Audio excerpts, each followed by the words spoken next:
Okay, NASA Test Director Jeff Spaulding getting ready to conduct the readiness poll, so we are getting close. We're going to pull up the audio now so that you can listen in. LPs go. And rock. Rockets go. All right, copy all. And Launch Director NTD, our launch team is ready to proceed at this time. I copy all NTD. At this time, I will proceed with my poll.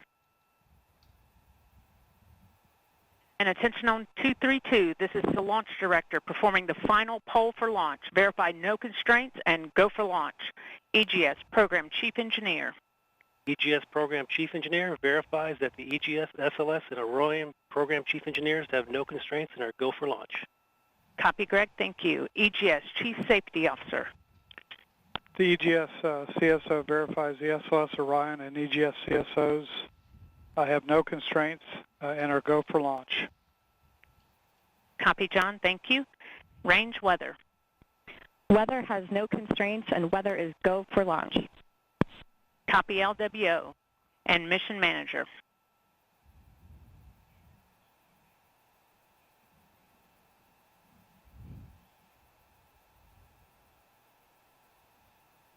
And mission manager, launch director. Launch Director, Mission Manager on 232. The mission management team has been polled. You have a go to proceed with terminal count and launch of Artemis 1. I copy all. Thank you. And NTD, launch director. Go ahead, Launch Director. Yes, sir. On behalf of all the men and women across our great nation who have worked to bring this hardware together to make this day possible, and for the Artemis generation, this is for you. At this time, I give you a go to resume count and launch Artemis 1. Copy, Launch Director, and thank you. All right, we do have a couple of steps to configure, and then we will be ready to resume the clock. CVSE, NTD. CVSE here. Initiate recording of Orion cameras at this time. In work. R, NTD. RSR here. Perform the booster ignition SNA arm rotation enable. NDT, RSR, booster ignition SNA arm and rotation enable is complete. And I copy. Thank you. Okay, so there you heard the poll from Launch Director. Early.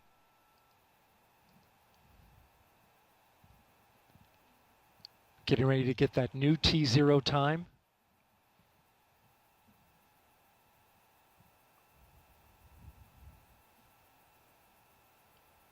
The poll that you heard was the NASA Test Director's poll. And all right, and we have verified no cutouts at this time.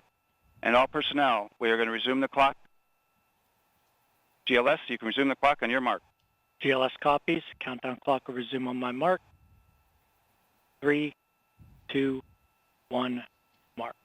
GLS mainline has been initiated. okay, T-minus 10 minutes and counting. we are T-minus 10 minutes away from liftoff of Artemis 1. As you can see, the clock is now moving. Let's put that up. T-minus 9 minutes and 47 seconds. The L-minus 15 poll complete. Show It went 06:47:44 is the new liftoff time. Affirm. Okay.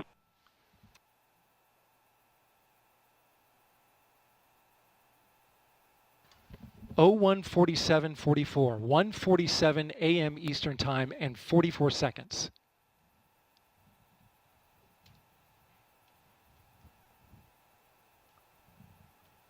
We went straight into terminal count.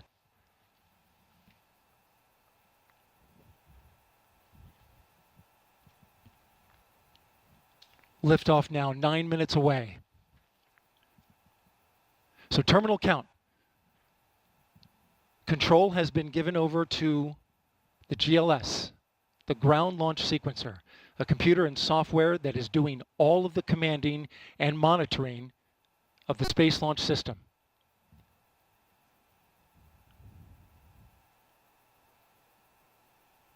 We'll hear call-outs from the GLS operator, Alex Pandalos.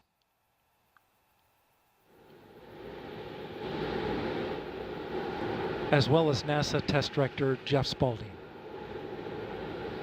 GLS is pre-tensioning the umbilicals at this very moment. You can see them as they run down the rocket. That's getting them ready to detach. At liftoff, those arms will swing away. We'll let go of the rocket in a clockwise direction.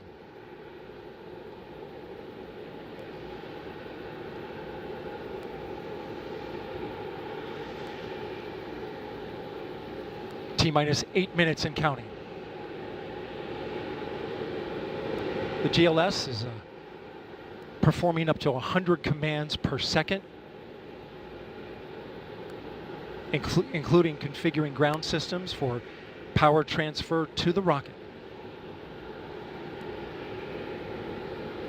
GLS is turning on cameras, recording video inside and outside the crew module to collect data for engineers. Purging the aft skirt booster with high flow nitrogen. Clear out any hydrogen gas that may be there.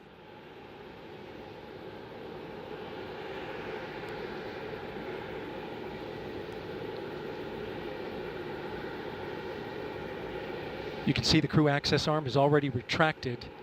When there is crew during Artemis 2, it would happen at T-minus 6 minutes.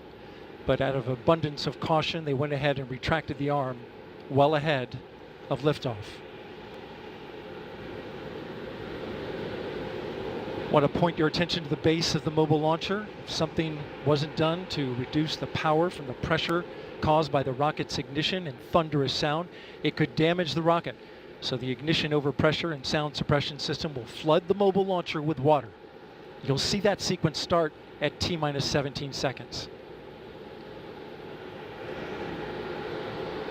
Now coming up in less than 30 seconds, the ground launch sequencer will start bringing the high energy systems online, starting with core stage pressurization.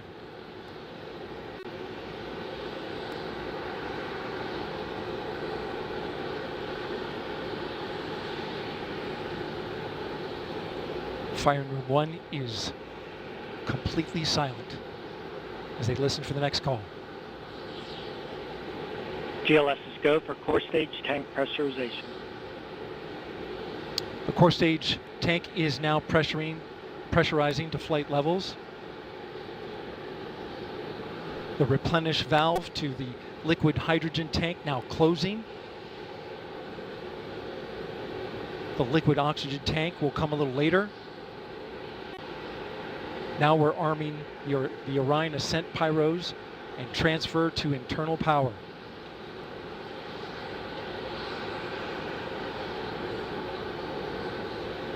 The launch abort system, or LAS jettison motor, is now armed. On this flight, the abort motor is inactive because there is no crew on board. Up next is the flight termination system, or FTS, which gives the Space Force the ability to destruct the rocket if it goes in the wrong direction. Let's listen in for that.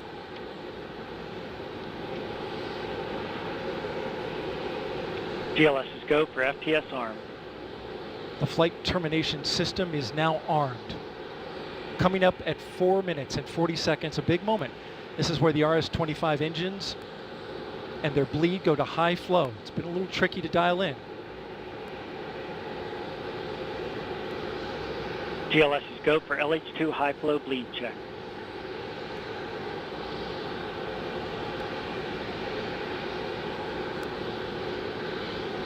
Good word, we've passed that. The cryo team got the LH2 engine bleed pressure loop dialed in. They are now at the right temperature for launch. Countdown continues. T-minus 4 minutes, 15 seconds. Up next, GLS fires up the KPUs. Those are high-speed turbines which provide pressure to hydraulic pumps that steer the RS-25s. Stands for Core Stage Auxiliary Power Unit Start. GLS is go for core stage APU start. That now leads to the thrust vector control test at T-minus 2 minutes and 30 seconds. That can proceed now, and we will see the engines gimbal at the bottom of the core stage.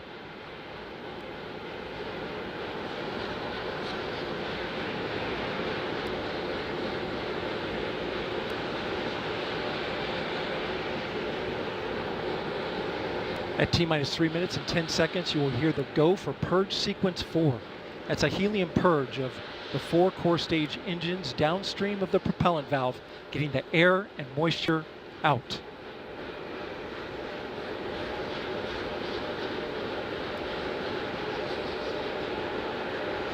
GLS is go for purge sequence 4. And in just a few seconds, GLS will close the core stage LOX vent, liquid oxygen. The white vapor cloud caused from the super cold gaseous oxygen condensing the water in the atmosphere will disappear. You see it coming out there now. And there it goes, it's closed. LOX vent closed, pressure rising in the core stage LOX tank to flight levels.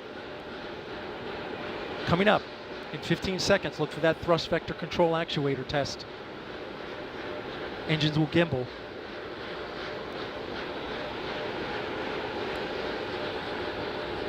And there they go. The 4 core stage RS-25 engines gimbaling around, testing the ability to steer the rocket into space. They will operate at 109% performance. Each RS-25 throwing down 500,000 pounds of thrust.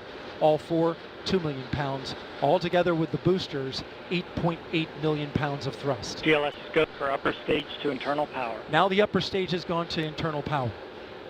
So power is removed from the rocket's upper stage, the ICPS, and it's been switched to battery power. The same milestone is coming up for the core stage at T-minus 1 minute and 30 seconds.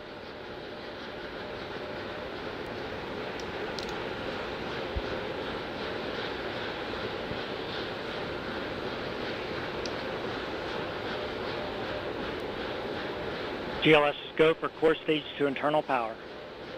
The rocket's core stage, which houses the 3 flight computers, is now on battery power.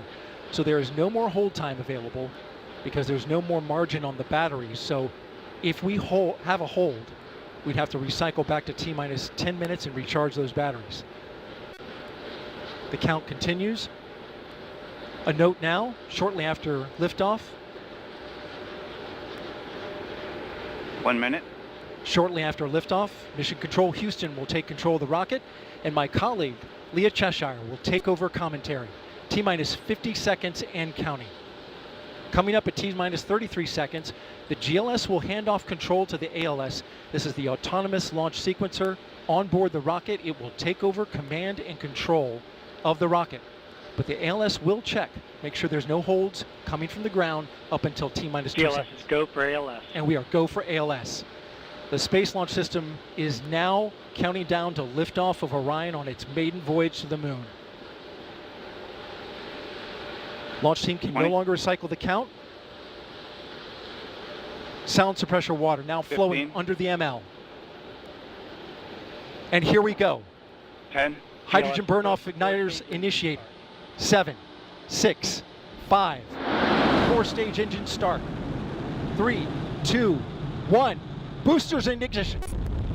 And liftoff of Artemis 1. We rise together back to the moon and beyond.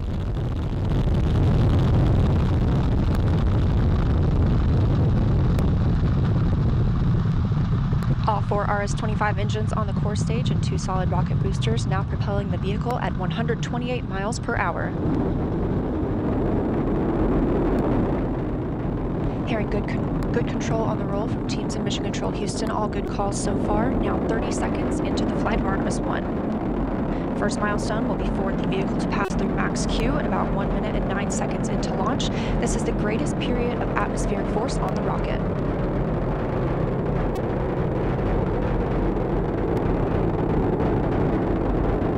SLS now traveling 607 miles per hour.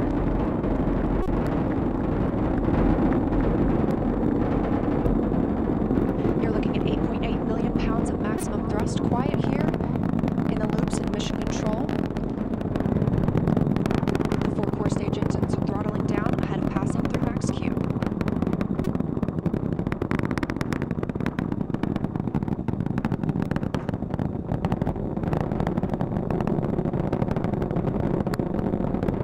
Now 1 minute, 21 seconds into the flight, traveling at 1,420 miles per hour. 4 core stage engines are back at maximum thrust. The next major milestone will be for the solid rocket boosters to cut off and jettison at about 2 minutes and 11 seconds into the flight, so about 30 seconds from now. Again, quiet here in Mission Control Houston as teams continue monitoring the flight of Artemis 1. We're now 16 miles downrange from the launch pad at Kennedy Space Center, traveling over 2,800 miles per hour.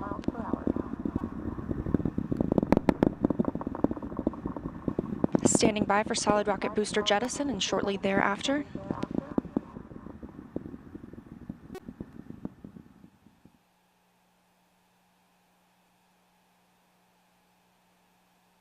Confirmation that the solid rocket boosters have separated these 177-foot boosters. Now the core stage continues to power the flight of Orion, all 4 RS-25 engines firing, traveling over 3,400 miles per hour, 46 miles downrange. 2 minutes and 36 seconds into the flight. Hearing nominal calls here in Mission Control Houston. We've still got 4 good engines on the core stage. Next up, we'll be looking for the service module fairing to separate. This is 3 15 by 15 foot fairing panels, providing structural support, protecting the service module. Those will separate at about 3 minutes and 11 seconds into flight, and very shortly thereafter will be followed by the launch abort system separation. Just over 3 minutes into the flight of Artemis 1, now traveling over 4,060 miles per hour, 83 miles downrange. We just had confirmation that the service module fairing has separated.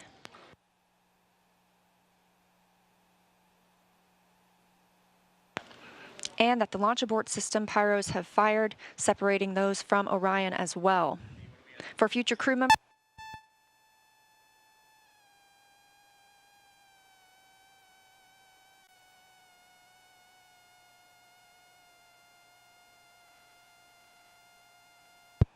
we just heard the call for 3 engine press, meaning if SLS were to lose an engine at this point in the mission, we could still achieve a nominal mission. We would just have an extended main engine cutoff time. However, we still have 4 good engines, all at maximum thrust right now, powering the first flight of Artemis at 5,200 miles per hour, 148 miles downrange.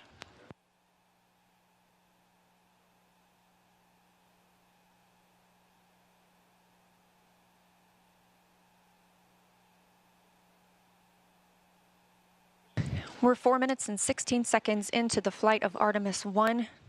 So far, we've had a clean ascent. We saw those solid rocket boosters jettison about 2 minutes and 11 seconds after liftoff. Shortly after, we had the service module panels fairings separate, as well as the launch abort system. The launch abort system was inert for this flight, except to perform this separation. Those 4 core stage engines will continue to fire and power the flight of Artemis 1, now traveling over 6,800 miles per hour, 229 miles downrange. Booster flight controller reports that the engines are looking good.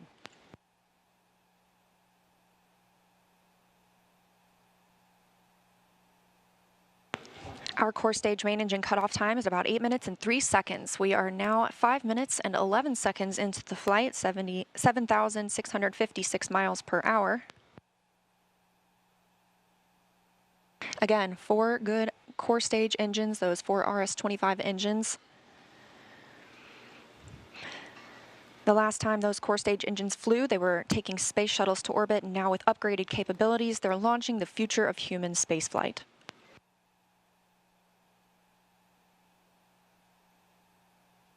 5 minutes, 42 seconds into the mission. We are now traveling 8,800 miles per hour, 345 miles downrange from the launch pad at Kennedy Space Center.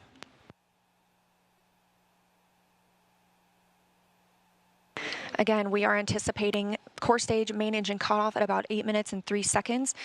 And about 10 seconds later, we'll see core stage separation, at which point Orion and the interim cryogenic propulsion stage will be flying free. Now traveling over 10,000 miles per hour, 6 minutes and 15 seconds into the flight of Artemis 1, 427 miles downrange. Quiet here on the loops in Mission Control Houston. Teams continue to monitor this first flight.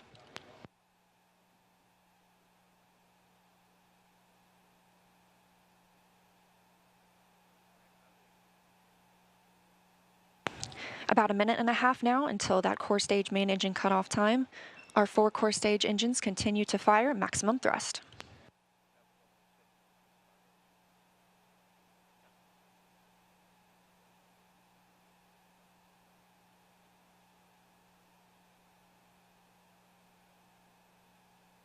Coming up on 7 minutes since launch today, now traveling over 12,800 miles per hour, 563 miles downrange.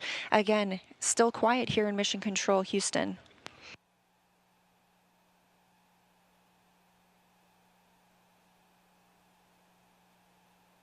As we prepare for main engine cutoff, the 4 RS-25 engines are beginning to throttle down.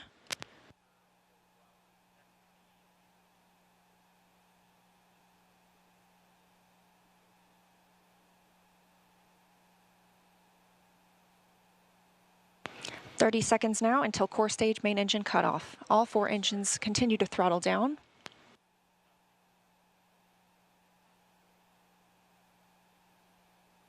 Now 7 minutes 45 seconds into the flight, traveling over 16,000 miles per hour. Continuing to hear good calls here in Mission Control, Houston. We're standing by for core stage main engine cutoff.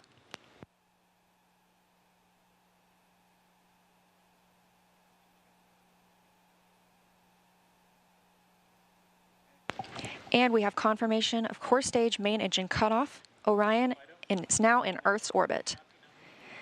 The flight dynamics officer reports that we have a nominal main engine cutoff. And we just heard the call for core stage separation. That means Orion and the interim cryogenic propulsion stage are now flying free from the core stage of the Space Launch System. The next milestone will be solar array deploy approximately 18 minutes after liftoff. But before Orion stretches its wings, let's check back in with our friends at Kennedy Space Center and hear all about what it was like to hear the rocket roar off the launch pad. Megan and Kayla, I've got to hear all about it.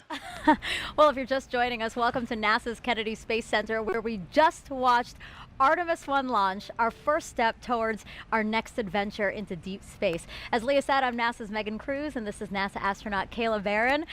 And I'm kind of still giddy and speechless. I don't even know how to explain how I'm feeling right now. I feel the same way. This is the first launch that I've been able to watch in person.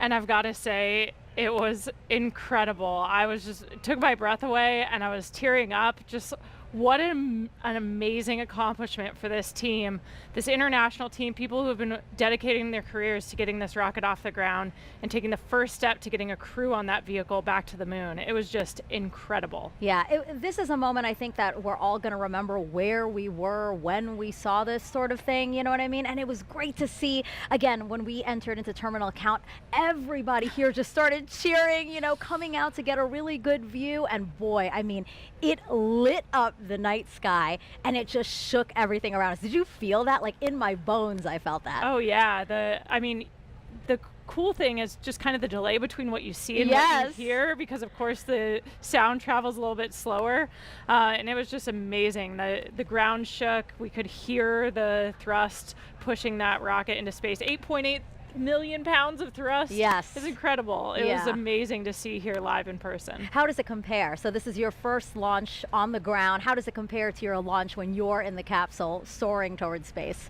I mean, equally emotional, I think. We train for everything, and so when we're in that capsule waiting for launch, we're just running our procedures. You could almost, you know, trick us and say that we were in the simulator and it wasn't real, but like in that moment of liftoff, when the thrust builds underneath you, like we saw it today, it's just hard not to be overwhelmed by the emotional experience, the excitement, the joy of that moment. It's incredible. Yeah, I think we can't say it enough. This team really deserved this moment. They've been working so hard for this moment. When I heard that we got into terminal count, it was, I felt a sense of relief and excitement for them that I think everybody here did. You know, we really wanted them to succeed. We really wanted to see the launch today. And wow, I will never forget this. Me neither. It was an incredible experience to be here and see that happen. Yeah. Was there anything that was particularly surprising to you? Again, this is your first launch. You know, what were you expecting? You know, I think we also had a nighttime launch for our launch. And so I think one thing you underestimate is how much it lights up the night sky. We were able to watch it all the way through that trajectory. We were able to see the boosters separate and everything. So it was just an incredible view. It's amazing how much you get to see of the flight path when it's at night and sliding up the sky. Yeah, and I don't know if you noticed this, but we see the moon here, and the trajectory of the rocket looked like it was flying towards me. You know what I mean? I was like, oh my God, that's so poetic. It's so beautiful. I'm so glad we launched today. Yeah. Wow. Congratulations absolutely. to the team. It's incredible. We're going to head over to Daryl, who was at the launch team. Daryl, you got to count us down through that, through liftoff. I mean, how was that being in the launch control center with them? Well, Megan, it was something else. I got to tell you, you're looking live inside the firing room where Charlie Blackwell-Thompson is about to address her team after a whole lot of hard work and preparation to get to this moment. Let's stand by and listen to her now. Comm check.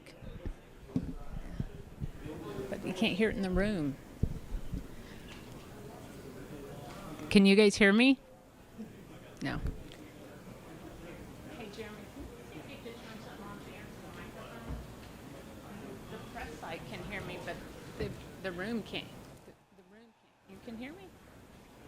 Because the guys...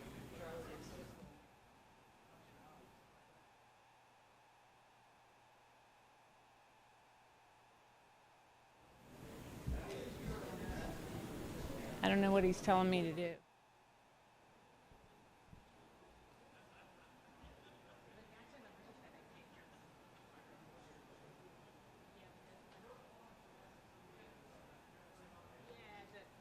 My team can't hear me, so somehow the team can't hear me with the mic, so I don't.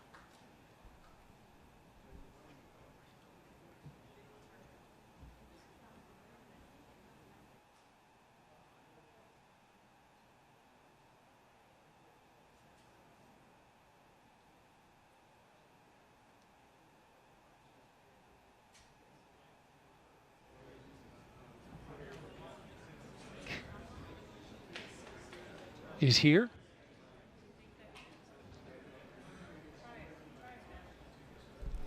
Can you guys hear me? Pam Melroy. Oh, there we go. Is he ready for me?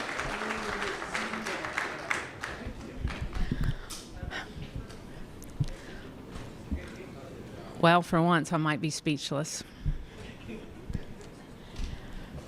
So you guys know I have talked a lot about appreciating the moment that you're in, and we have worked hard as a team. You guys have worked hard as a team for this moment. This is your moment.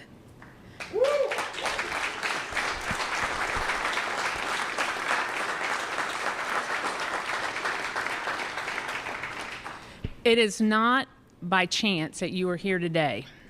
So I want you to look around at this team and know that you have earned it. You have earned your place in the room. You have earned this moment. You have earned your place in history. You were part of a first. Doesn't come along very often. Once in a career, maybe.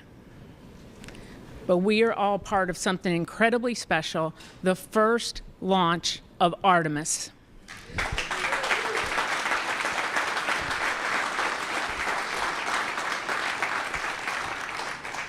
The first step in returning our country to the moon and on to Mars.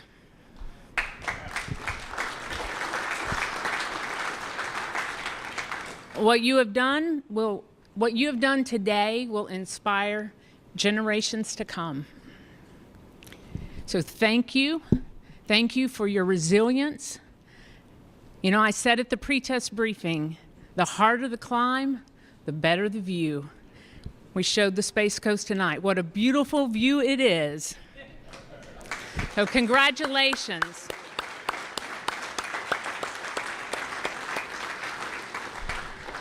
So we got a couple of traditions here in launch control. And the first one is when you're in the position for the first time, you get a tie cutting. And so I have my Launch Director Scissors. And I'm going to get my tie cut by a couple of legends that are here. And then anyone who wants their tie cut will be making the rounds in the firing room. You got your console chiefs if they want to do it. That's fine. If you want me to do it, you might have to wait a little while, but I'll stay all night if I have to. It'll be my pleasure to cut ties. So I'm going to take care of mine, and then I have one other presentation that I want to make this evening.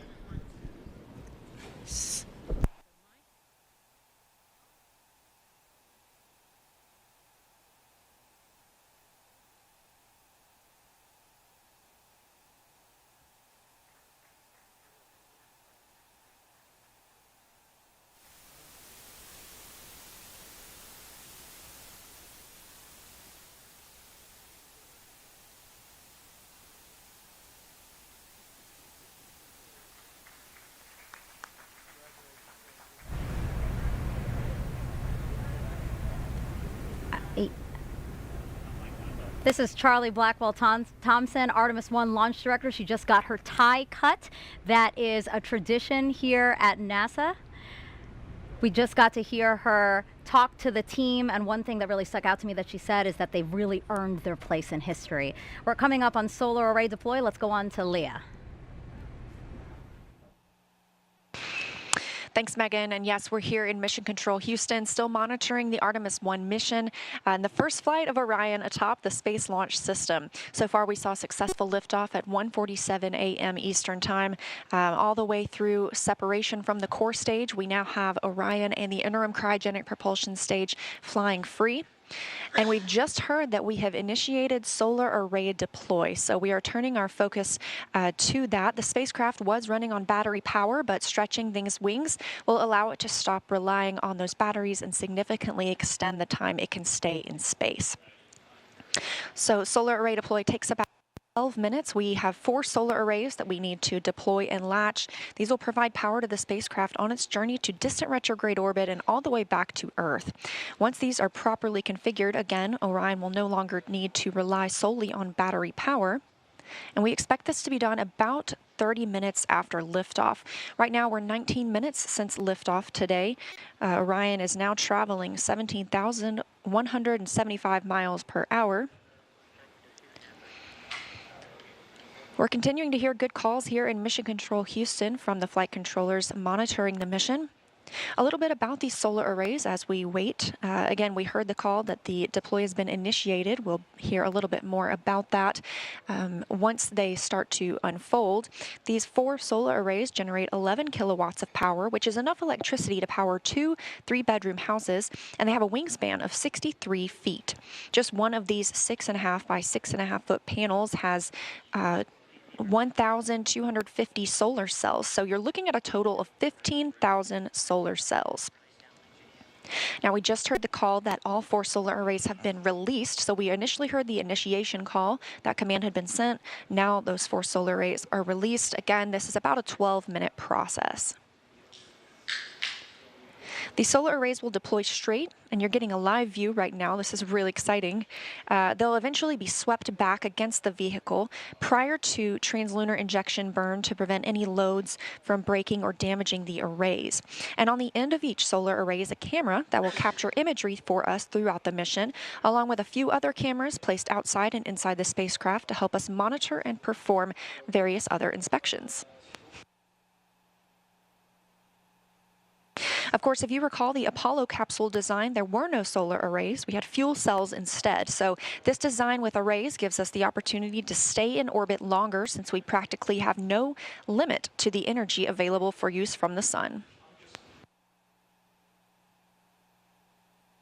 Coming up on 21 minutes since liftoff. Orion is attached to the interim cryogenic propulsion stage. You can see those 4 solar arrays unfolding now.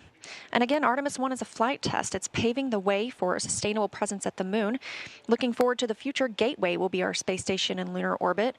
And we have some similarities and differences in the solar arrays unfolding right now on Orion and those that'll be on Gateway. So like we're seeing now, these are deploying autonomously. The Gateway solar arrays will as well. And while these generate those 11 kilowatts of power, the 2 rollout solar arrays, or ROSAs, on Gateway will generate 60 kilowatts of power. That ROSA design is currently being tested aboard the space station. We have 2 new ones installed and a spacewalk conducted earlier today, preparing for another set.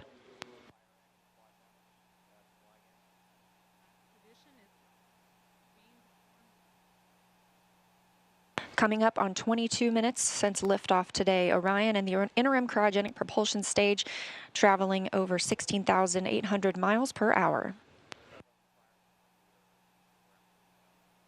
The solar arrays deploying now are part of the European Service Module. It's comprised of 20,000 parts and components. The service module was developed as part of an agreement between NASA and the European Space Agency, or ESA. This is the first time NASA is using a European-built system as a critical element to power an American spacecraft.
Coming up now, and 24 minutes into the flight of Artemis 1, spacecraft now traveling at 16,500 miles per hour around the Earth. We are in solar array deploy, and we have confirmation all 4 arrays are deployed.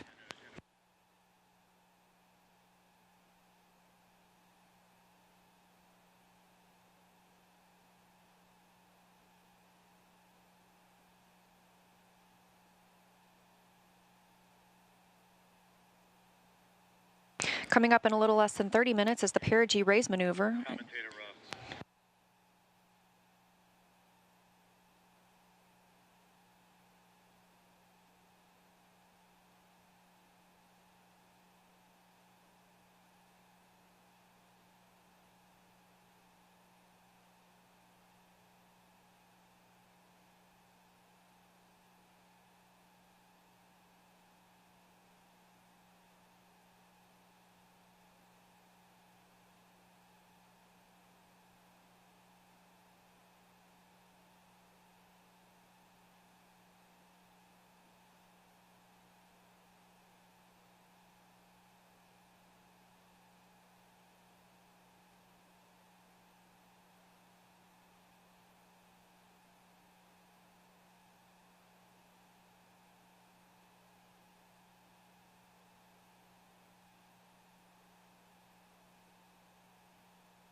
And with our launch at 1:41 Eastern Time this morning, we are looking for a perigee raise maneuver about 53 minutes into today's flight. Again, we are now 25 minutes and 47 seconds into the flight, and we have a complete deployment of all 4 solar arrays.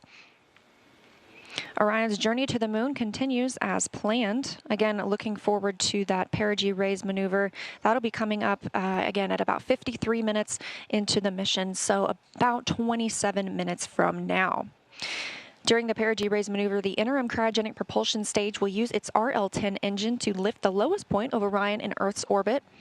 The current orbit is more of an oval shape than a perfect circle, and this burn will raise that point closest to Earth and make the orbit more circular.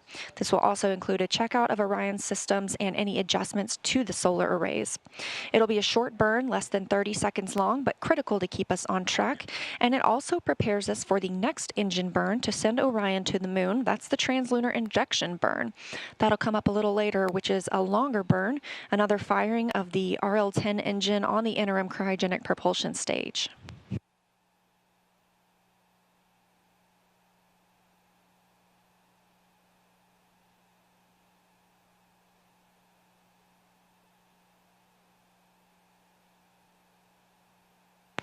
We caught a glimpse there of those solar arrays, and with all 4 solar arrays properly deployed, Orion's journey to the moon continues, and we've got more operational updates coming up shortly, but for now, I'm going to toss it back to Megan and Kayla at Kennedy. Leah, thank you so much. Our return to the moon will be different than the last time. We plan to explore more of the lunar surface and learn how to live and work there. With more on our destination, let's bring back NASA's Dan Hewitt with our new moon board. Hey, thanks, Megan. I gotta be honest, we ran outside to catch it. I'm still shaking a little bit. That never gets old. That is always one of the coolest things you'll ever see in your entire life. And that rocket was massive and loud and just so cool. All right, the moon. This is why we call it the moon board, but the moon, you know, since the dawn of time, humans have looked at the sky and shouted at our neighbor, "I'm gonna walk in your face." And in the 60s, we actually did it.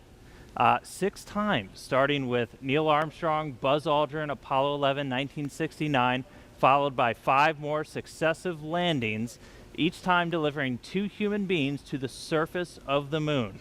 Our last one was Apollo 17, and that was in 1972, Gene Cernan and Harrison Smith stepping off for the last time. Now, we have not sent humans back since then, but they accomplished a lot under Apollo. Lots of technological advancements, deployed science instruments, brought back hundreds of pounds of lunar rocks and regolith, teaching us about the moon and also about our place in the solar system. The moon is fascinating because it doesn't have a lot of the geological processes we have here on Earth. You don't have erosion, you don't have wind and water wearing down rocks, you don't have plate tectonics that are constantly recycling the crust, and so everything out there is really old. In fact, one of the rocks brought back on Apollo 15, called the Genesis rock, was dated to be 4 billion years old, so from the primordial beginnings of our solar system. But as Kayla said a little bit earlier, those missions were measured in days, their spacewalks in just hours. With Artemis, we're looking to go and we're looking to stay. And we're not looking around the equator like under Apollo, we're looking at the lunar South Pole. Now, why? So we haven't sent people since the 70s to the moon, but we haven't stopped studying it. We've had orbiters like the Lunar Reconnaissance Orbiter, which has literally just been flying loops around the moon, taking high-resolution images of the surface, so high resolution that you can look them up. They have images of all the different Apollo landing sites, and you can actually see the footprints, the paths they left in the lunar regolith of those sites. We had a mission called L-Cross, which slammed a probe into a crater on the moon, sending out material, some of which potentially hadn't seen direct sunlight for billions of years, and then analyzing what shot out. And through missions like that and others, we've been able to find that there is water ice trapped in those permanently shadowed areas on the moon. A lot of them center around that South Pole. We have already identified 13 potential landing sites for the Artemis 3 mission. And these are where we're going to send our astronauts around the lunar South Pole to access that water ice. Now, why water? Why are we caring about water? Well, it serves a lot of purposes. Obviously, for humans, you need that to breathe. You can split water apart, get oxygen for breathing gas for an atmosphere. If you have a lunar base, you can split it into oxygen and hydrogen. That's rocket fuel. We just launched the most powerful rocket in history using those constituent parts. And so you can start to live off the land. We can use that, something called in situ resource utilization. And really, the whole point of that is to use the moon as this proving ground. We're trying to get to Mars. We're trying to learn to live on other planets where there is gravity, where we're going to have to use resources there on the ground because we won't be able to bring everything with us.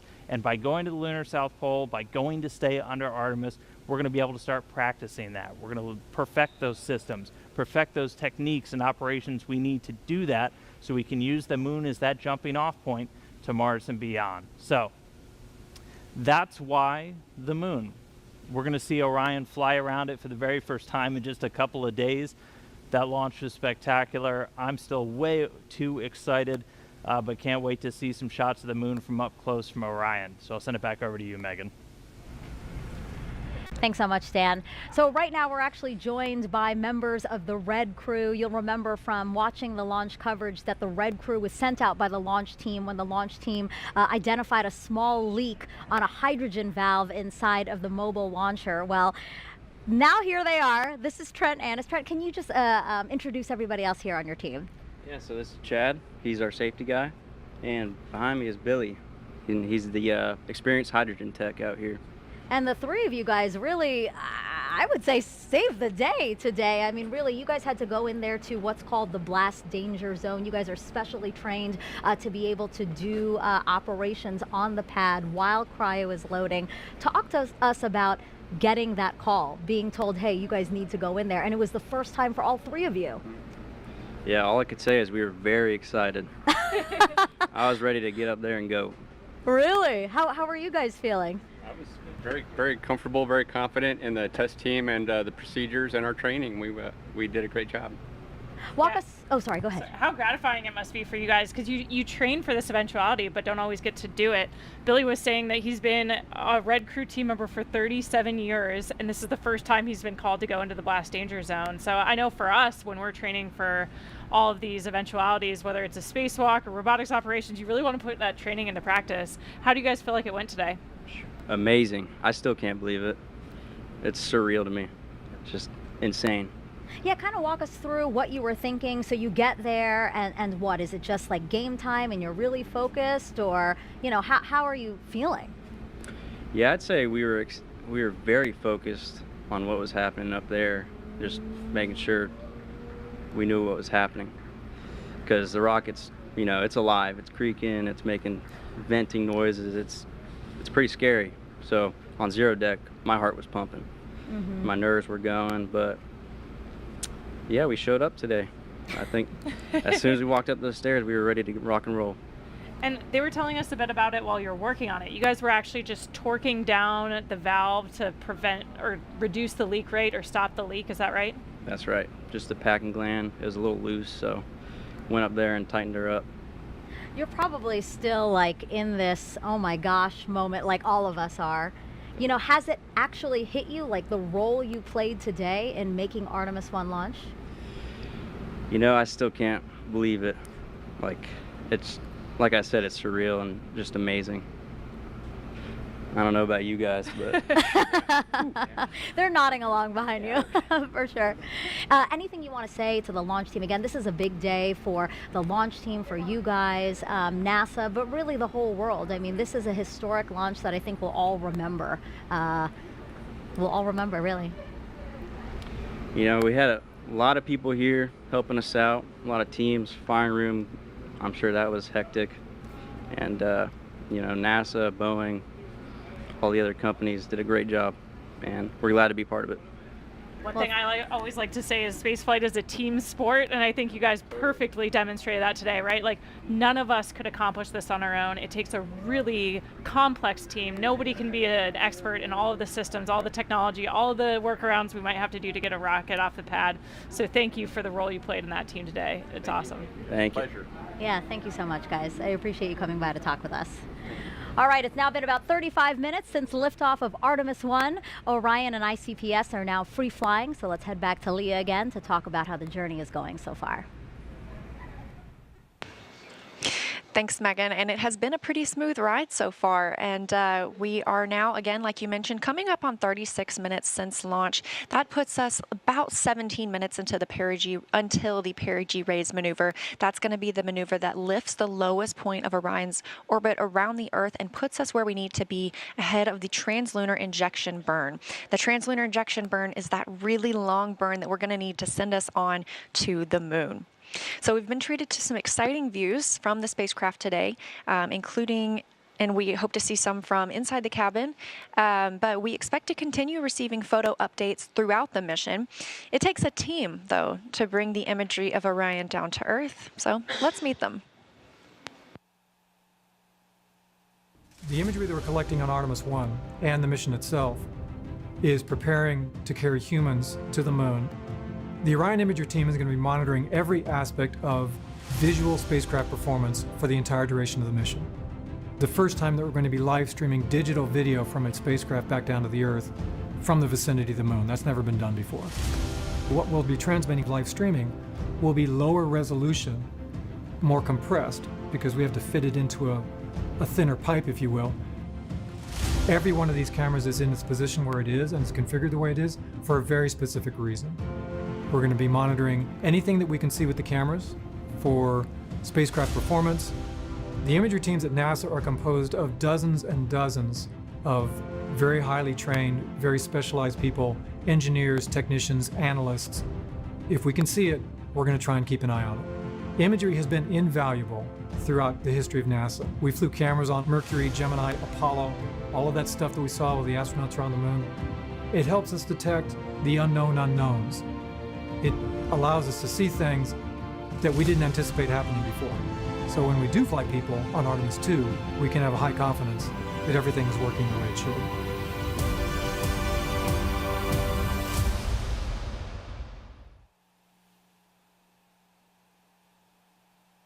I love getting a look at those teams that we don't normally see, like the red team that Megan and Kayla just got to interview. A really big thanks to them and everyone that made this liftoff happen tonight. So we are going to toss it back to Megan and Kayla now at KSC. Again, we're about 15 minutes away from perigee raise maneuver. Thank you, Leah. Yeah, we wanted to take us back into Orion and talk about some of the science that's being enabled by Artemis 1 today. So inside of Orion are 10 of these. So they're called CubeSats because they're tiny satellites. Essentially, they're the size of the shoebox when they're folded down, but then once they're deployed, they're opened up. They have solar arrays, things like that. That's when it gets a lot bigger. Now, these are called secondary payloads for this mission. Kayla, can you talk to us about what secondary payloads are?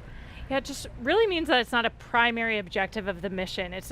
We're not relying on the success of these CubeSats for overall mission success. It's kind of a bonus payload, right? A chance to deploy these satellites that have different sensors on them and collect some awesome data to support other research objectives. Yeah, and I know battery life was a concern for some of them, but all 10 were deployed, and scientists, I'm sure, are eager to see what kind of information that hopefully they'll be able to get. And they're just some of several research projects on this flight that will help gather data about the moon and more. Artemis 1 is paving the way for us to explore deeper and deeper into space. I think Artemis 1 is significant on so many levels. It is a new frontier to do science. So the primary objective is to test the Orion spacecraft integrated with the Space Launch System. And it is designed to carry out the boldest of the bold missions. But it's more than just learning how to travel in space. We're taking a lot of cool science along with us on this first mission to the moon. So as NASA plans to go back to the surface of the moon and then onto Mars, we want to spend more time there, and that's riskier business. So the more we learn about the moon itself and the environment where we'll be operating, the better we can prepare. We have 10 CubeSats we call secondary payloads, which are small scientific spacecraft of their own that will each be conducting their own scientific mission. All of these payloads in some form or fashion will help us going forward. They are going to be studying the moon. And they're going to help us understand what is the moon made out of, what types of rocks, what types of regolith. What types of ice? What's mixed in with water that might be present? One of them actually is going to attempt to land on the moon. They're going to be studying the sun. Understanding and studying the space environment or the space weather. Some different propulsion systems. These novel ideas will ultimately turn into the technology and the systems that we want to use going forward. There's a lot of cool things going on between all these CubeSats that make up our secondary payloads. Additionally, inside the Orion, we'll be flying an experiment to study space biology. Space biology is where we study the underlying changes that Earth-based biological systems undergo when they're in space. Or basically, how does life respond to the space environment? The level of ionizing radiation that you experience when you go beyond the Van Allen belt, so you go beyond the protective magnetic sphere that we have around us, you then get exposed to higher levels of ionizing radiation. So we are flying several space biology experiments. We will take a series of materials, plant seeds, fungi, the yeast cell, algae, and ride along the trip. And then when it comes home, we can analyze how they responded to that environment. This research will help us thrive in space. It will help us to go further and stay there longer. In addition to space biology, we'll be learning about how to make astronauts more effective in the Orion in the future. An example of that is something called the Callisto Technology Demonstration. Lockheed Martin built the Orion spacecraft for NASA, and we'll be flying a secondary payload that's a demonstration payload called Callisto. So we took the technology from Amazon for Alexa and the WebEx technology from Cisco, and so we built a digital assistant, if you will, the custom space-qualified Alexa. Alexa, how does the life support system work? Orion's life support system is the environmental control and life support system, or ECLS. And so this payload is a demonstration mission to show how astronauts in the future could use this technology as an innovative user interface. So there you have it. I hope you agree with me. This is exciting. I am just over the moon excited for the Artemis 1 launch. The science we'll conduct on Artemis 1 lays the groundwork to ensure that we can safely conduct scientific activities at the moon with our astronauts going forward. This really is the stepping stone for us as we take that next giant leap in space exploration. So a lot of great science also happening on the International Space Station. I got to speak with astronauts Jessica Watkins and Samantha Cristoforetti while they were still on board about the research there that will benefit future Artemis missions. Jessica, Samantha, your primary job on the space station is to maintain the orbiting lab and conduct science experiments, more than 200 before Crew 4 returns home. Jessica, can you tell me about one of the experiments that will help return us to the moon with the Artemis program? We do a lot of experiments where we are looking into developing new technologies that will enable us to go further into the solar system. And one of those technologies was the AstroRad experiment. Radiation is one of the challenges that we face when we think about going further into the solar system. And so this vest is an option for providing the crew member with protection. And then one of the mannequins on Artemis 1, launching here later this month, will also be wearing the vest. We'll get a sense for its effectiveness on board as well. Samantha, I know that you've been doing a lot of work to test how we would grow crops in space. What crops are you growing on Space Station right now, and what's unique about them? Indeed. Actually, right next to us as we are talking to you, we have a little space station vegetable garden. It's called X-Root, and in a few weeks it will be full of fully grown, hopefully tomatoes and carrot plants. I don't have much of a green thumb, I must confess, but when I harvested those plants and I could really breathe in all that smell, even if there is no soil, it still has that smell that you would associate on the ground with walking, through a vegetable garden after a rainy day, when there is that moisture in the air, and that was just so pleasant after such a long time living away from any kind of natural environment. It was very pleasant for me. If it makes you feel any better, I also do not have a green thumb. So what about water? How are you testing critical life support systems like water to hopefully help us stay off Earth longer than we ever have before? Sure. Yes. So we kind of use the tagline that yesterday's coffee becomes today's coffee. So there's a process by which we can filter our urine, and so we are at the point now where we are able to recycle about 96% of the essentially of our water on board, and are continuing to test new technologies to get even closer to the 98% utilization rate that we'll need for the moon in particular. Samantha, what are you most excited about for Artemis 1? Seeing that gigantic rocket take off, and I think it will be just a sign of all those great things to come. Jessica, you could one day walk on the moon as part of the Artemis program. How does that make you feel? The idea of being able to explore the surface of another planetary body, especially for me as a geologist and a planetary geologist specifically, is just super exciting. All of the science that we're going to be able to conduct from the surface of the moon. Jessica, Samantha, thank you so much. And before you go, I'd love to see a flip.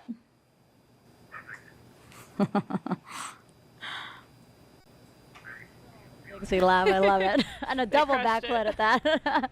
Now, Kayla, you, of course, lived and worked on the International Space Station as part of Crew 3. Do you enjoy, or did you enjoy, doing all those science experiments while you were there? It's a lot of hard work. Yeah, it's incredible to be a part of every single experiment. It's an honor to play a small role in it.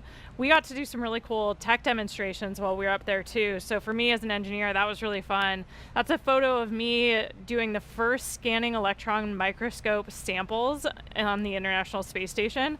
And it was cool for me because I worked with a scanning electron microscope in my graduate school research that took up it was as big as this desk. Oh. But seeing a miniaturized version of those that we have up there, and imagining how we could use it in a lunar or Martian laboratory to better analyze samples and decide what to bring home was really exciting.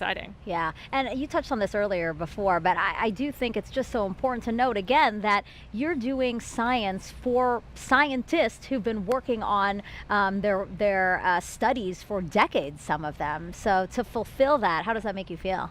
It's incredible. We're almost like their laboratory technicians for that little moment in time, but they've been working their entire life, sometimes decades, years, to get that science payload up there. And it's a really unique laboratory environment. The microgravity environment, the space environment, the radiation environment, like you heard talked about in those videos, provides an opportunity to do science that we just can't do here on Earth. Yeah, and to think that what we do on the International Space Station can fuel future Artemis missions, I think the fact that they go hand in hand is really cool. All right, so let's take some more social media questions. Social media is buzzing right now since we launched about 48 minutes ago. So why don't we take the first question, I think again from let's see, Kayla, how do you feel after launch? Super inspired. I mean, we talked about it earlier with the Red Crew and in the moments just after launch, but this is really the culmination of a giant team effort. It takes every single member of our team to pull off a successful launch. It's incredibly complicated, incredibly challenging, and in some cases kind of dangerous for a Red Crew team who went inside the blast danger area to make a fix that was critical to today's launch. And so to see the team succeed and feel that excitement was incredible. I really still have Charlie Blackwell Thompson's words ringing in my head. The fact that she said the harder the climb, the better the view. Absolutely. 100% correct. All right, next question is from actor Jack Black. He starred in a movie called Apollo 10.5. He has a question for Kayla. Okay, Jack's final question, I promise. Let's talk about Orion. How long will it take for Orion to fly around the moon and come home? And what's that re-entry gonna be like? Sounds like it might be a little hot. Coming in hot. You're exactly right, Jack. It is a 26-day mission that we have planned for Artemis, where it will go to the moon, go into a distant retrograde orbit, so we'll get a few close flybys and then some time in deep space past the moon. And then, yeah, that re-entry is going to be something else. It's going to be 5,000 degrees Fahrenheit, super hot. And so we'll be looking at how the heat shield performs just to ensure that it'll be able to protect the crew for that speed and temperature. That's half as hot as the sun. Yes, it's incredibly hot, so we rely on that heat shield to keep our systems and our crew safe, but we expect that it'll perform well, but we're excited to see how it does in about 26 days. Okay. One last question from social media. What qualifications are required to become an astronaut? You have to study STEM. You have to have a master's degree or higher in a STEM field. But besides that, we're looking for people who are awesome team players. So there's a lot of different roads to become an astronaut. We seem to be getting a lot of questions about how people themselves can become astronauts. I think that's really cool that we might see and inspire, again, people who might think about becoming astronauts. Absolutely. Okay, well, thank you, Kayla, and thank you for those who sent in those questions. We are about 50 minutes after the launch of Artemis 1, and we are approaching the next critical milestone. That's perigee raise maneuver. So let's head back over to Leah in Mission Control. Thanks, Megan. And you're right, we are coming up on perigee raise maneuver about 2 minutes from now. We are now 51 minutes into the flight of Artemis 1 after lifting off at 1:47 a.m. Eastern Time from Kennedy Space Center. The vehicle now traveling over 14,600 miles per hour. So during Orion's orbit of Earth, it reaches an apogee and a perigee. The apogee is the highest point above Earth's surface and the perigee is the lowest. Therefore, this perigee raise maneuver is a firing of the ICPS RL-10 engine, and it's going to raise the lowest point of Orion's orbit over Earth. This also included a checkout of Orion's systems and any adjustments to the solar arrays. All 4 of those solar arrays, as you can see, are swept back. That's going to keep them from having any loads imparted that might damage them for use later in the mission. This also, the perigee raise maneuver, will put us in the proper position for the translunar injection burn. That's that really big and long burn that we need to send us to the moon. We're about 1 minute away from the perigee raise maneuver. This is a shorter burn. It's less than 30 seconds.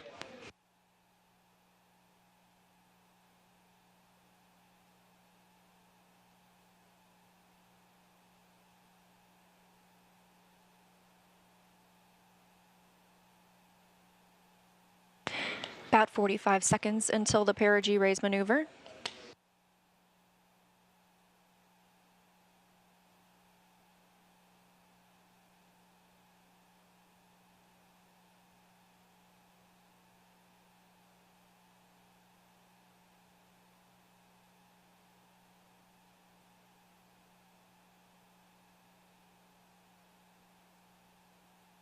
Coming up on 53 minutes into today's mission, and we are standing by for the start of the perigee raise maneuver. Again, this is a firing of the RL-10 engine on the interim cryogenic propulsion stage. It's less than 30 seconds long.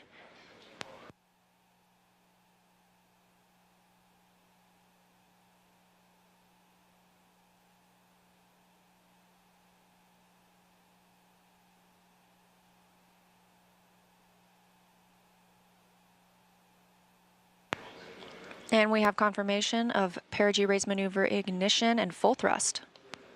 This is a live view from the spacecraft. Again, a really short burn. We're standing by for the cutoff.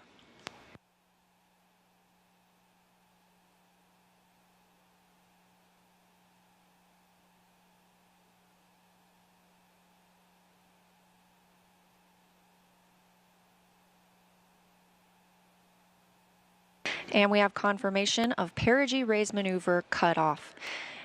Flight Dynamics Officer reporting on the loops here in Mission Control Houston that it was a good burn. We are now 54 minutes into the flight, Orion traveling 14,700 miles per hour, and that was the perigee raise maneuver, lifting the lowest part of Orion's orbit around the Earth and putting us right where we want to be for the translunar injection burn. We're looking for that translunar injection burn to happen about 1 hour and 26 minutes after launch, so about 30 minutes from now. That'll be that long burn that helps us break free from the pull of Earth's gravity and commits the spacecraft to a lunar trajectory. So with successful completion of the perigee raise maneuver, I'm going to toss it back to Megan at KSC. No, keep it.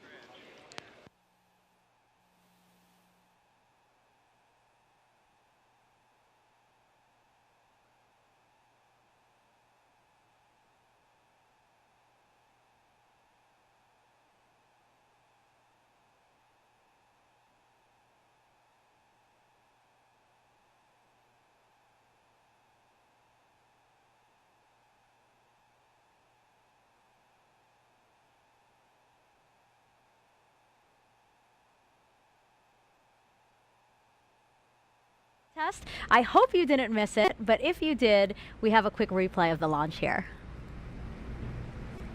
Sound suppressor water now 15. flowing under the ML. And here we go. 10. Hydrogen burn-off igniters initiated. 7, 6, 5. 4-stage engine start. 3, 2, 1. Boosters in ignition. And liftoff of Artemis 1. We rise together back to the moon and beyond.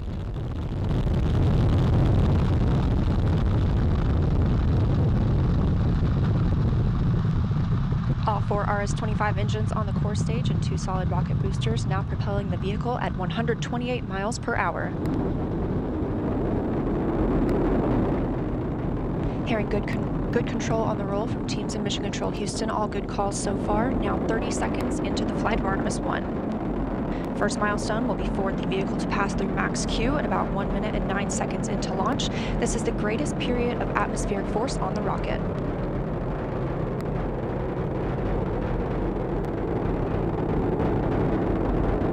SLS now traveling 607 miles per hour.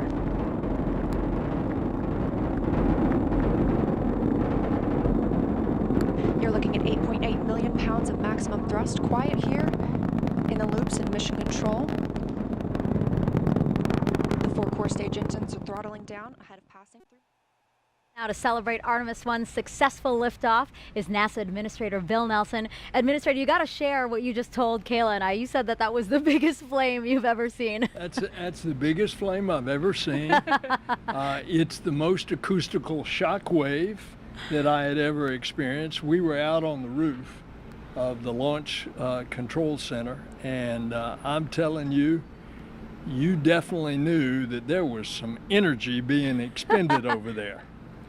So what does it mean to you to be the leader of our organization for a historic launch like this? We've been talking about the team it takes to get this done. How does it feel to be at the helm of that ship? Well, I got to talk to the Launch Control Center team, and I said to them, you all are a part of a great legacy that has been many, many years coming, a lot of sweat and tears. This legacy is now taking us as we explore the heavens. And it didn't end with Apollo 17, but this time we're going back and we're going to learn a lot of what we have to, and then we're going to Mars with humans. Why is it such a priority for the agency to land the first woman and first person of color on the moon through this Artemis program? Well, I think it's reflective of us. It's reflective of America. We are people, our Latin emblem is E pluribus unum. In the chamber of the United States Senate, over that main door, is E pluribus unum, out of many, one. And so our astronaut corps reflects that. And it's going to be the first boots back on the moon are going to be the first woman and the next man. Yeah. And another goal of the Artemis program is to spur economic development. Can you talk to us about how this program has been able to do that for the country? Well, if you put it in NASA's economic report terms, it's billions of dollars affecting the economy, almost 400,000 jobs.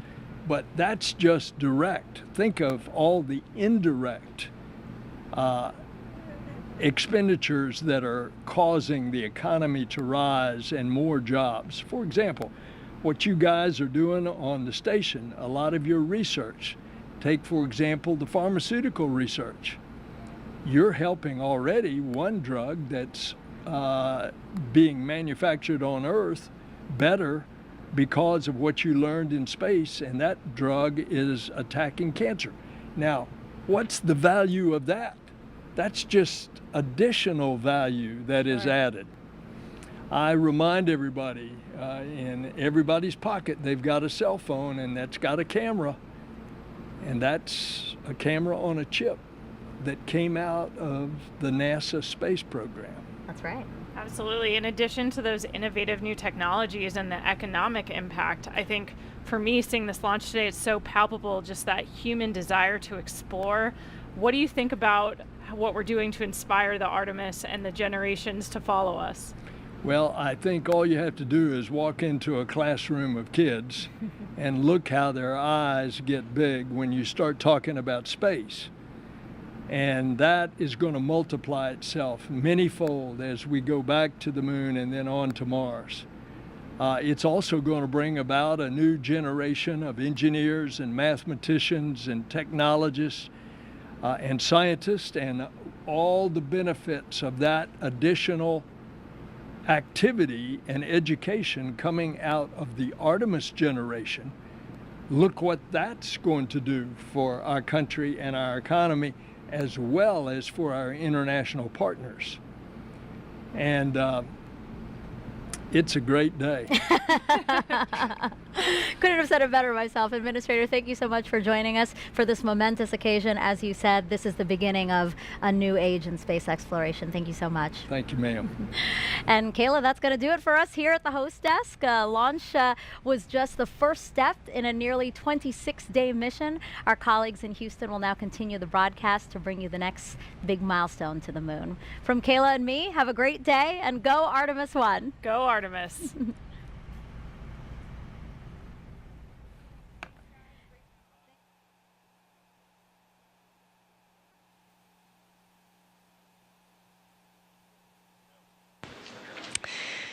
And we had a great ride to orbit today. We are now 1 hour and 2 minutes since we launched the Artemis 1 mission. Orion is traveling with the interim cryogenic propulsion stage, now almost 15,000 miles per hour. We recently saw the perigee raise maneuver. That's where we lifted the lowest point of Orion's orbit around the Earth, and it puts us in the perfect position to prepare us for translunar injection burn coming up in about 25 minutes.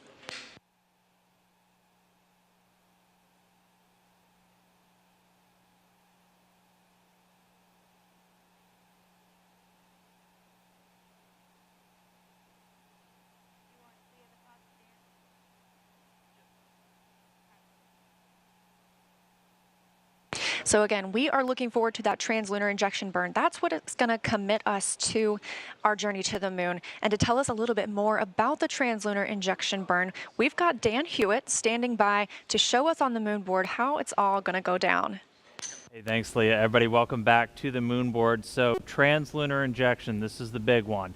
Just a refresher, we're going to be using this, the interim cryogenic propulsion stage. This is what's taken over for all of our in-space propulsion maneuvers after that core stage and those boosters have since dropped away.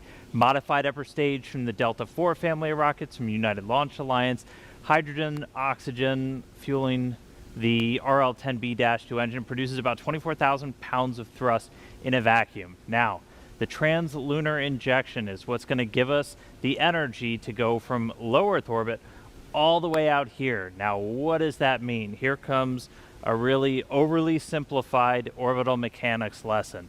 Let's say you're in orbit around a planet, say Earth, and you're in a nice circular orbit, but you want to have that orbit be even higher. Well, what you can do is fire your engine behind you, increase your speed, and that then increases the corresponding apogee, or the highest point of your orbit, on the other side, and that's how you raise it up. Well, if you wanted to make it into a nice circle, you could follow up and do another burn right here, and that would raise your perigee, or your lowest point, and then you're in a circular orbit around Earth. That's essentially called a Hohmann transfer. If you've ever followed our missions to the space station, that's what we're doing to kind of gradually raise our orbit until we get to the space station. But for this, we're talking about a lot more energy to get somewhere a lot farther away. So what we're essentially doing is we're going to be in this circular orbit around planet Earth, and we are going to be firing that engine with 24,000 pounds of thrust for about 18 minutes. And what that does is it doesn't just increase your apogee by a little, it increases it all the way out, and it's timed. So by the time Orion is hitting its apogee, the highest point of that orbit, the moon will have moved into position that you're entering into its sphere of influence. You're entering into that area where the lunar gravity is going to be able to capture you. And so that's why we're firing the engine for that long. We need to have that much thrust, that much time to get the energy to go out there. So that's the rough orbital mechanics of what we're doing. Now, after that TLI burn is done, the ICPS is going to separate. Its job largely done in the Artemis 1 mission. As we heard, it's got some secondary payloads up in this stage adapter here that it's going to deploy on its way out. The ICPS will have one more burn after TLI called a disposal burn. And what that's going to do is put it on a trajectory almost looking parallel to that of Orion, where it's going to go around the moon, slingshot away, and then go into what's called a heliocentric orbit. It's actually going to go into orbit around the sun, just like Earth. It's going to leave the Earth-Moon system completely. And then after that, all of the propulsion duties get handed over to the European Service Module. So it'll be using its engines. It's going to do the outbound trajectory correction burn, at least the first one on flight day 1, and a couple more until we get out to the moon and get ready to head into distant retrograde orbit. So that's TLI. It's coming up next. It's going to be a really big moment to pay attention to. So we'll send it back over to Leah to walk us through the ops. Leah.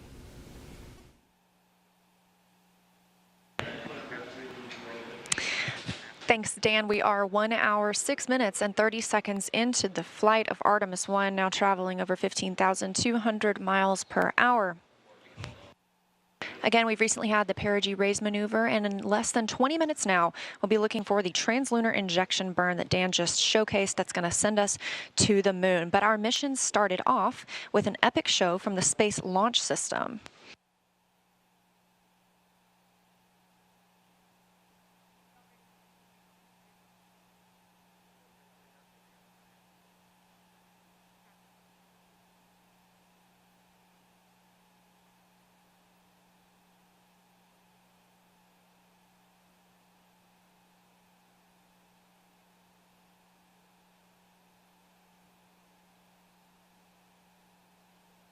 Again, the Space Launch System is what carried us into orbit today, launching off at 1:47 a.m. Eastern Time. And we've got a couple of special guests from Marshall Space Flight Center. We have Bruce Tiller, the Solid Rocket Booster Manager, and Johnny Heflin, the RS-25 Engine Manager, to tell us more about the maiden voyage of the rocket. Now, they both got to watch it live at Kennedy Space Center. So a big hi to you, Bruce and Johnny. Thank you so much for joining us today. Thank you. Thank you for having us. Yes, pleasure to be here. And can you tell me a little bit about SLS performance today? Did it perform as you expected? Go ahead, Bruce. You want me to start? Go ahead. Sure. So I managed the booster part of the rocket, and the boosters were fantastic. They performed just as we expected. We got to see some of the data. Obviously, the team hadn't plotted it all, but the pressures looked great. You know, it burned for just the right amount of time, and it separated great. We could see that as well. So very pleased. We were confident it would work well, and it did. Very happy. Similar story for RS-25. Nominal, what we call nominal performance. The engines performed exactly as predicted based on the quick look data. Like the booster, we've got a lot of data to look at, but so far the data looks really, really good. These historic RS-25s that have 25 flights between them on coming off the shuttle program. So really looking forward to getting a look at the data. It looks really good so far. That's fantastic, and we agree. It was amazing to monitor here, and the loops were very quiet in Mission Control Houston. That was a good sign. You knew that things were going well. So we know that the launch abort system was inactive for this mission, but it will be active for when we have crew on board for Artemis 2. Are there any other differences we can expect to see in the rocket for Artemis 2?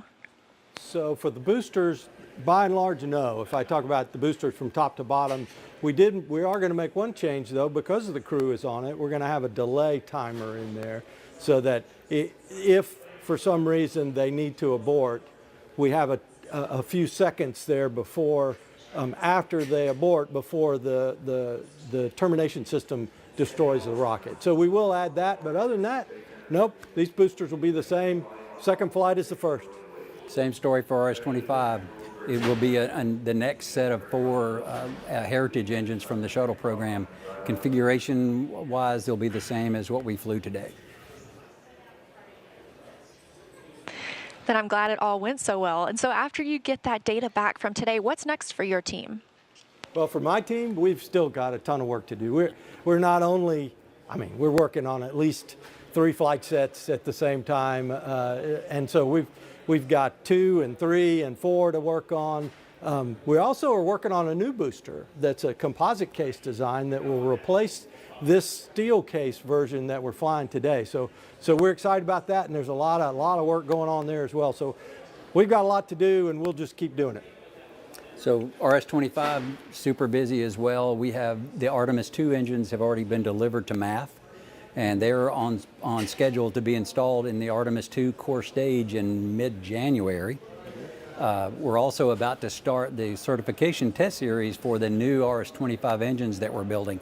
We have heritage engines for the first 4 flights. Beyond that, coming in on Artemis 5, we will fly what we call the RS-25 restart engines that have been redesigned to reduce cost and reestablish manufacturing for future flights. So we're really excited to get into that certification test series really soon as well.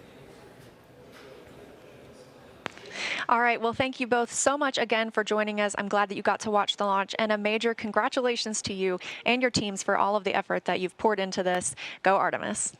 Great day. Great day. Thank Fantastic. you so much. All right, and we are now 1 hour and 12 minutes into the flight of Artemis 1.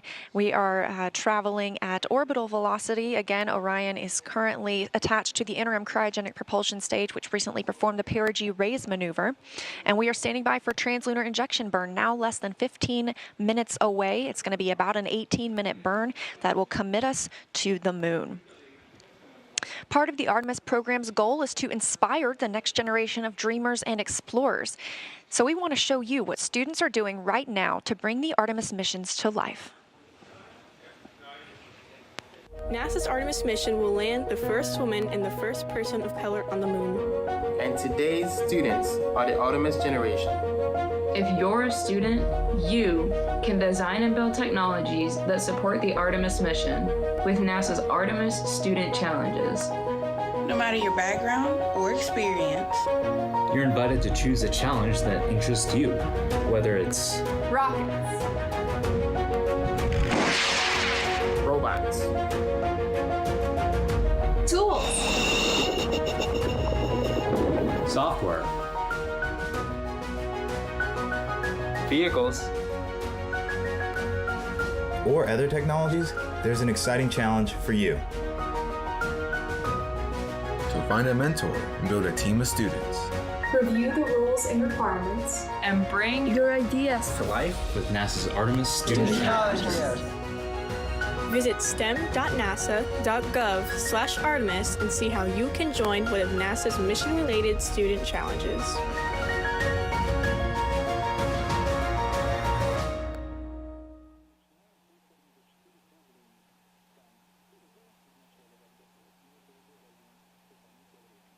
Again, 1 hour and 13 minutes, 30 seconds since liftoff today. We are looking towards translunar injection burn, now about 13 minutes away. That's going to send us to the moon. But did you know that you were invited to fly on the first Artemis mission too? Earlier this year, NASA asked the public to create a pass to virtually board Orion. Anyone who signed up got to include their name on a flash drive. I know my name is on there. And that flash drive is on Orion right now for its journey around the moon. It has more than 3.3 million names.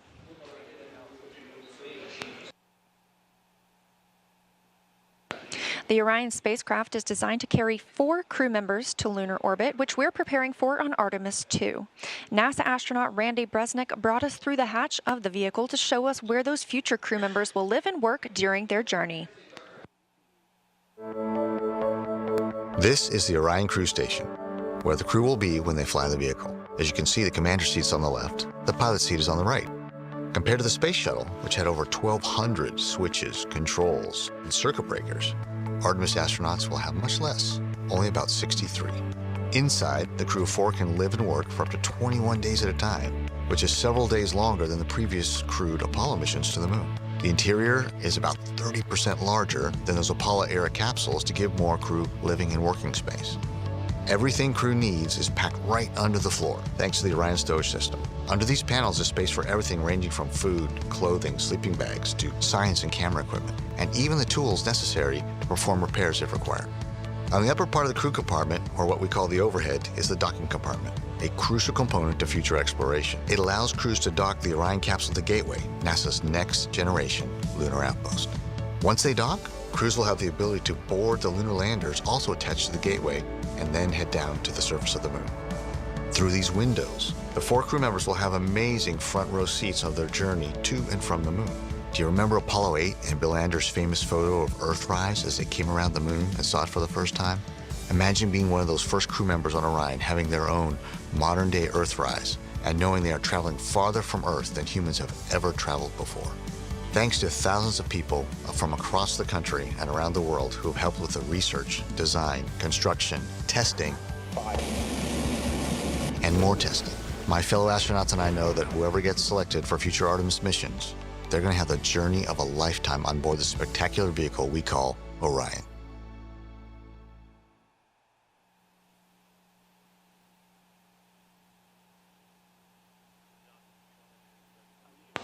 We're now coming up on 10 minutes until the translunar injection burn.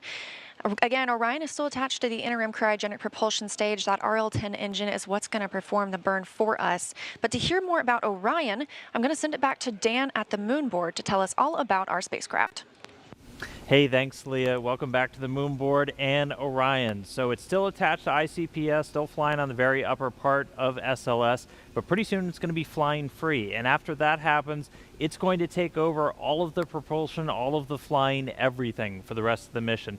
And so to talk a little bit more about propulsion, let's focus in on this, the European Service Module. So this is what's going to be doing all of our maneuvers after we're done with ICPS and that translunar injection burn. And it's going to be doing that with a mix of 3 different types of engines. First one here on the bottom is the Large Orbital Maneuvering System engine. This one produces about 6,000 pounds of thrust. That's going to be doing a lot of your really major pushing maneuvers when we get into the powered flybys, the insertion into distant retrograde orbit, the burns to start sending us back home. That's the one that's really applying the most force. It can also gimbal, which essentially means it can swivel around, and that can help your steering. It's helped out by these 8 auxiliary thrusters. They're in pairs. Those are a little bit smaller. Each one of those produces about 105 pounds of thrust each, but they add some additional push to that orbital maneuvering system engine. And then we also have 24 reaction control system thrusters, these smaller ones that you can see all around Orion. Those are used for a lot of attitude control, so again, which they can help which way you're pointing, but also small translational maneuvers, so moving side to side, up, down, those can be called into play. Now, all of those engines share a common fuel source. They're using what are called hypergolic fuels, a mix of a fuel and an oxidizer, in this case monomethylhydrazine and nitrogen tetroxide. Now those are long names and they're hypergolic fuels. What does that mean? A hypergolic fuel essentially means you take your fuel and your oxidizer, you put them together, you get a reaction. You get an exothermic reaction which creates that thrust which comes out. You don't need an ignition source like we have on SLS, which is using oxygen and hydrogen. They're extremely reliable. They're very stable. You don't have to store them at cryogenic temperatures, which is really necessary for smaller spacecraft in orbit because it takes a tremendous amount of electrical energy just to keep fuels that cold. And so we can store them at a much closer to room temperature, essentially, when they're on board this spacecraft. So that's all of the primary propulsion that's going to take over. And again, that's going to be after we get through translunar injection. We're going to be doing correction burns on the way out, a number around the moon as we hang out in distant retrograde orbit for about a week, and then eventually sending us on the way back home. But still attached to ICPS right now, going to detach shortly after that burn is complete. And then Orion will be flying free, the service module pushing it for the rest of the way. So with that, I'll send it back over to Leah as we get closer to that TLI burn. Thank you, Dan. And yes, indeed, we are looking for TLI coming up in about 7 minutes from now. Again, that's it's a long burn for us, about 18 minutes long. But before we get to that milestone, I have a friend of mine here. It's Stu McClung, the Program Planning and Control Office Chief of Staff for the Orion program. Stu, I am so glad that you could join us today. Thank you. Good morning. Good to be here. So how is the spacecraft performing so far, and what's next? So far so well. Good. We were clean during the pre-launch and ascent. So the team's down the hall in the MER, taking a look, working everything. It looks good so far, so that's good. And of course, we got the burn coming. After the burn, we'll start ticking through all of our planned events. Like we have a solar, the SAW modal survey. The wings will have a modal survey that we'll do later this morning. One of the first DTOs that we'll take a look at and evaluate how they react. So DTO, designated test objective. What's another one of those that we'll be looking at over the next 26 days? We have probably a good 100 of them. They, culminate from everything from like the modal survey to how the cooling system behaves, common track system. On entry day, one of our major test objectives is looking at how the heat shield and how it handles entry heating. So how does it feel to be here today and see the future of human space exploration unfold? It's great. I was doing my shift in the MER earlier today. Haven't slept. The emotion and the adrenaline's got me going. It's great to be a part of this. It's great watching watching the KSC team execute, and now this is day one for us. We've got 26 days for our team to execute now, and we'll go do our job and set the stage for future Artemis exploration. And we're excited. We're going to be here along the way for all those major milestones, burns, all the other exciting events that we are looking forward to. So thank you so much for joining us here. We are really excited. A big congrats to you and your team. Thanks. Let's go have a good burn and let's go to the moon. Let's do it. We are now less than 5 minutes away from the translunar injection burn. Again, this is the burn that's going to send us around the moon, going to commit us to a lunar trajectory. It is approximately an 18-minute burn. It's a firing of that RL-10 engine on the interim cryogenic propulsion stage.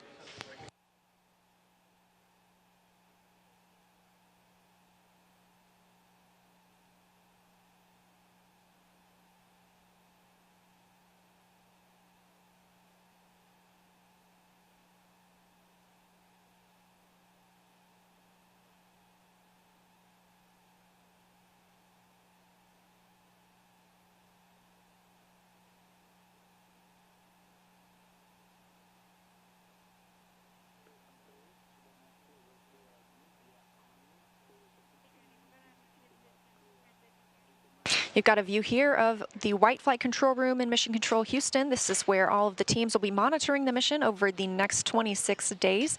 Teams monitored launch tonight. There are, of course, several different shifts that'll be working here.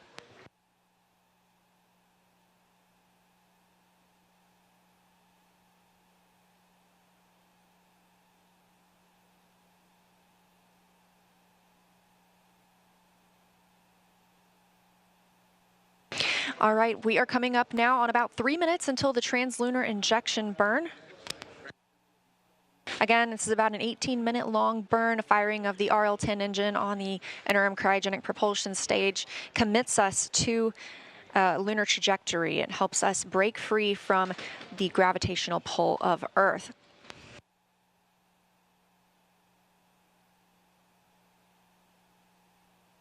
In case you missed it, in June of this year, we launched Capstone, a small satellite launched from New Zealand designed to test a unique lunar orbit for our future space station around the moon called Gateway. And just 2 days ago, Capstone arrived at its intended orbit around the moon. So we're very excited for that milestone. It really helps pave the way for our future Artemis missions.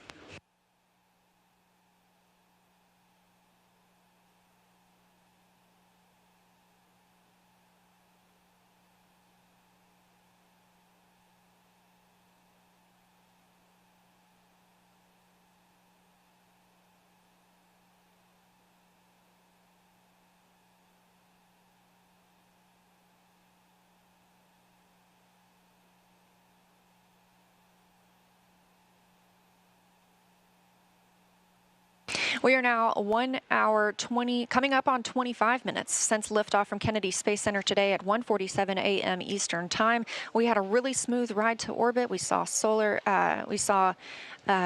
rocket booster jettison as well as launch abort system jettison. Eventually, we had core stage separation, which put us in the configuration that we have now, with Orion connected to the interim cryogenic propulsion stage and flying free.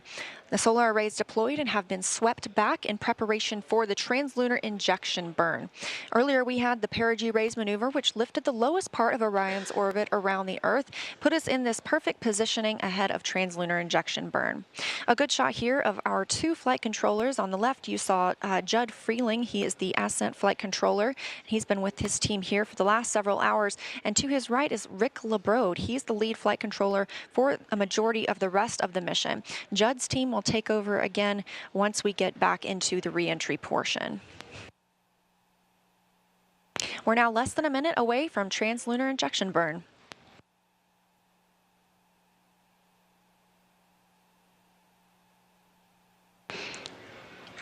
And this is a live view from the spacecraft.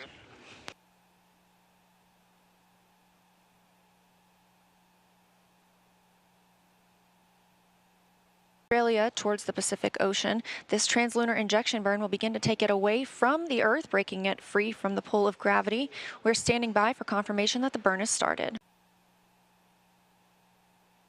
We have confirmation from the booster officer that the translunar injection burn has begun and that we are at maximum thrust.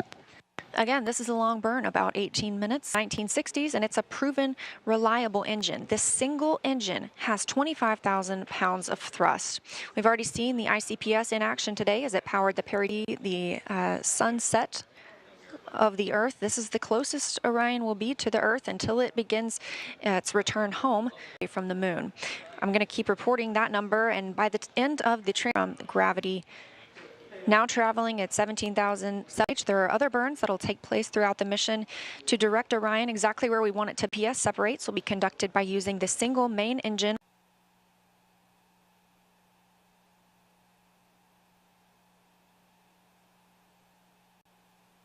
Coming up on 2.5 minutes into the translunar injection burn, and we're now traveling over 18,000 miles per hour. Again, that speed is going to increase as well. This is really going to push Orion toward the moon, and we are now 252,400 miles away from the moon.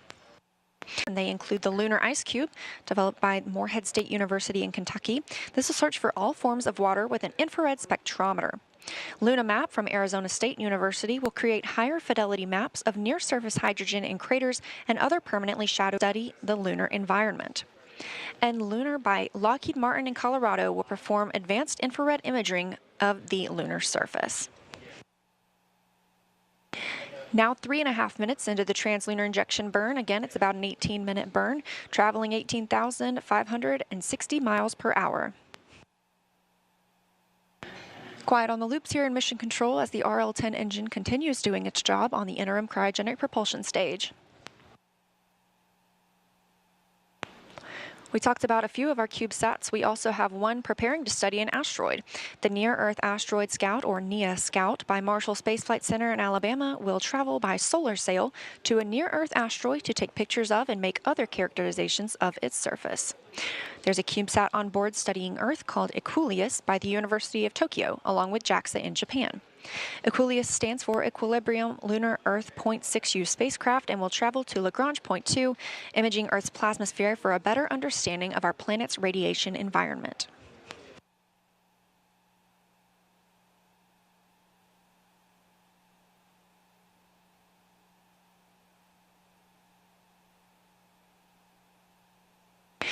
We're now coming up on 4 minutes and 45 seconds into the translunar injection burn. Orion traveling at 18,982 miles per hour. Our distance from the moon continues to decrease, now 251,900 miles away. To highlight some more of our CubeSats on board, we also have BioSentinel, developed by Ames Research Center in California, and will use a single yeast cell to detect, measure, and compare the impact of deep space radiation on living organisms over an extended period of time. Argo Moon was developed by the Italian Space Agency and Argotech in Italy. This CubeSat will observe the interim cryogenic propulsion stage, the stage that it's firing right now, with its advanced optics and software imaging system. And our last CubeSat through the Centennial Challenge is Team Miles from Florida, who developed a CubeSat that will demonstrate propulsion using plasma thrusters and will compete in NASA's Deep Space Derby. These CubeSats pack a ton of tech and science in a tiny package, so they don't all have redundant systems. And if any of the CubeSats missions don't go as planned, it does not affect our primary objectives of Orion's mission. This rideshare opportunity is a rare chance to send CubeSats beyond low Earth orbit, and we're looking forward to seeing what we learn. We're now 6 minutes into the translunar injection burn. Orion traveling at 19,500 miles per hour, being propelled by the interim cryogenic propulsion stage. Still quiet here on the loops in Mission Control Houston. Teams are tracking no issues during the translunar injection burn. Again, this is about an 18-minute burn, so we have approximately 11.5 minutes left.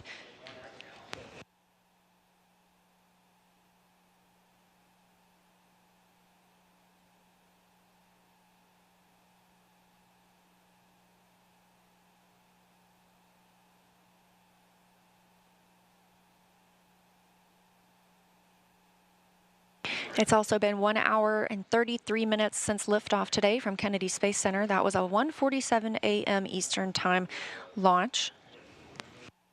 A smooth ride uphill, as we heard from Bruce Tiller and Johnny Heflin working with SLS at Marshall Space Flight Center. And this view from Mission Control Houston, teams continuing to monitor the Artemis 1 mission. This is where they will be around the clock for the next 26 days, all the way until we bring Orion home for a safe splashdown. Coming up on 7.5 minutes until into the translunar injection burn, so less than 11 minutes left in the burn. Orion now traveling at almost 20,000 miles per hour, 251,237 miles away from the moon. Again, that number continuing to shrink.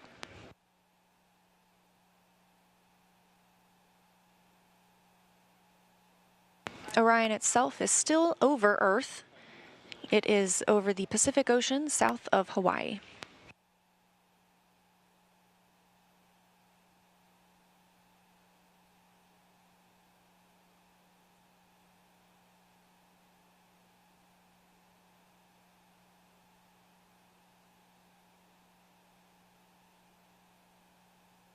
As we've mentioned in today's coverage, multiple countries are represented in Artemis 1 through the SLS, Orion, and European Service Module, as well as the payloads riding along.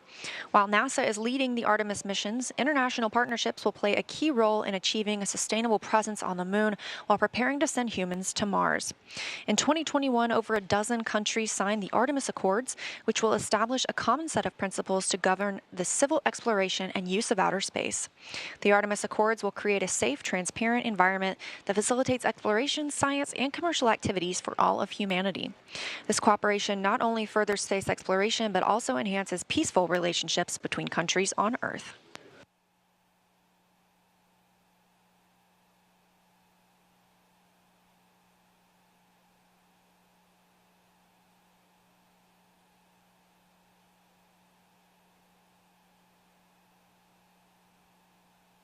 We're now over 9 minutes into the translunar injection burn, an 18-minute burn, so we have about 9 minutes left. We're about halfway through. The RL-10 engine continues to fire at maximum thrust. Orion traveling attached to the interim cryogenic propulsion stage, now over 20,600 miles per hour.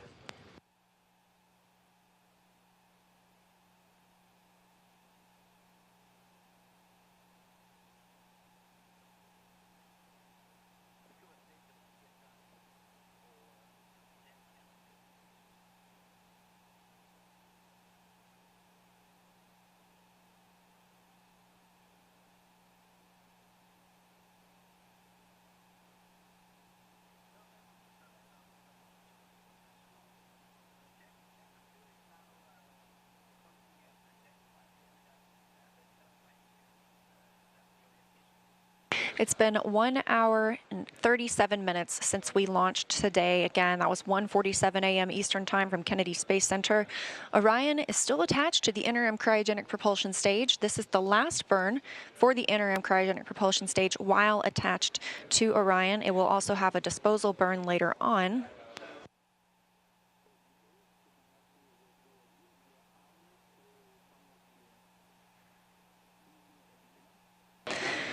About 10 minutes after we have ICPS cut off, Orion will separate from the interim cryogenic propulsion stage itself, and the capsule will be flying free, still attached to the European service module. We've got about 7 minutes left in the translunar injection burn. Orion traveling now at over 21,000 miles per hour.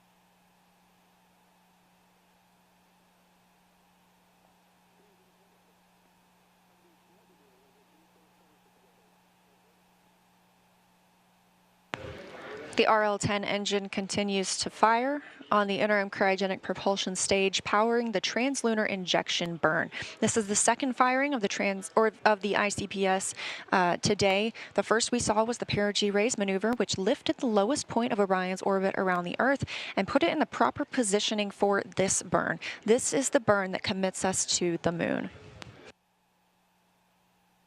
We're now over 12 minutes into this burn. Again, it's about an 18-minute burn, so less than 6 minutes left, and 1 hour 39 minutes since we launched. Orion and the ICPS now traveling at over 21,400 miles per hour. And as I promised, we continue to grow closer to the moon, now 249,000 miles away.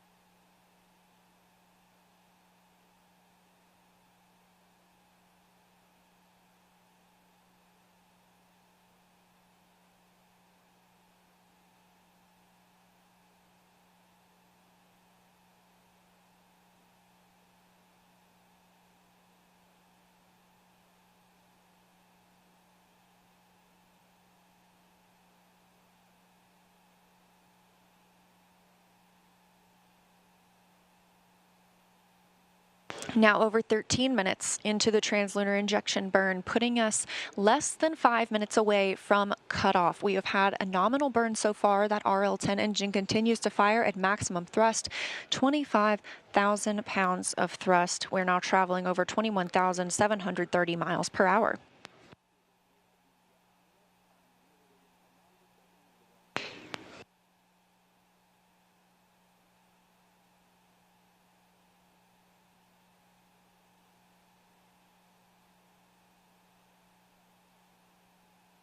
And we've just heard the call for priority 1, meaning we have reached the point at which we could return at lunar return or similar speeds, testing the heat shield as required ahead of flight for Artemis 2. Now over 14 minutes into the translunar injection burn, less than 4 minutes until cutoff, traveling now at over 21,900 miles per hour.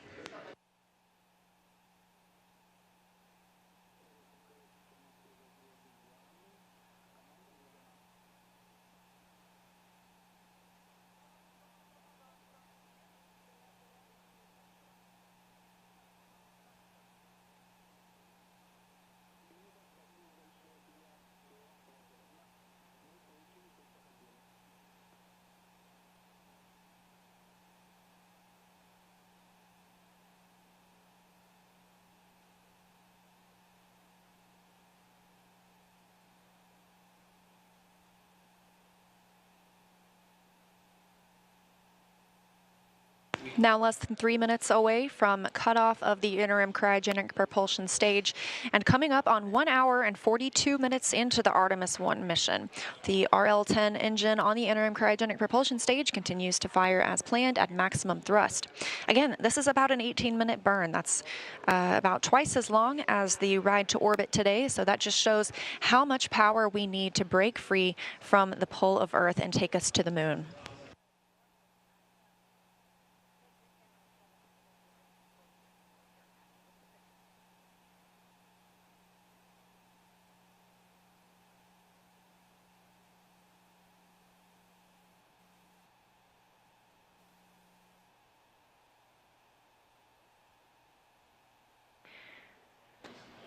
"16 minutes now into the translunar injection burn, Orion traveling at over 22,276 miles per hour.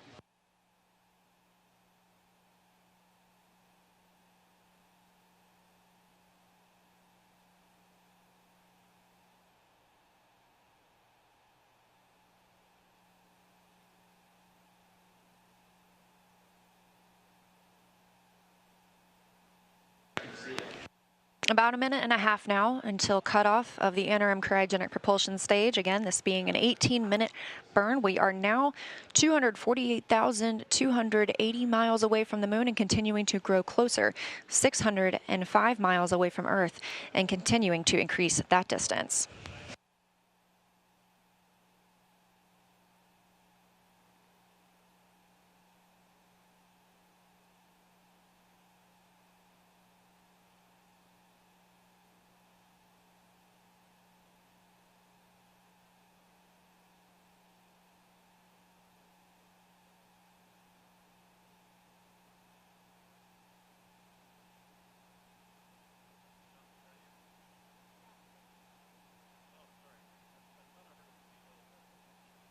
Less than a minute now until cutoff of the ICPS and the end of the translunar injection burn. We've had a good burn all the way through so far. And 1 hour 44 minutes since launch today.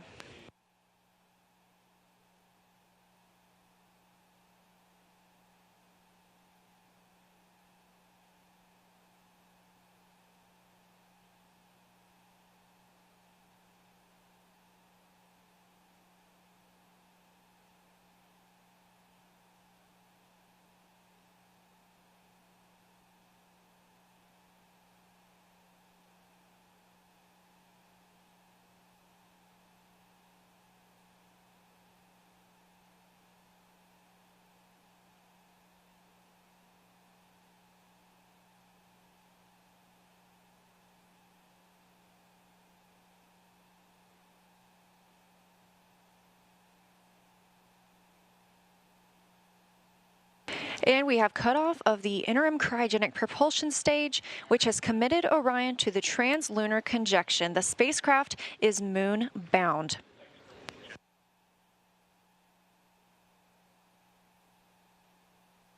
Orion is now traveling at 22,500 miles per hour, 247,450 miles away from Earth.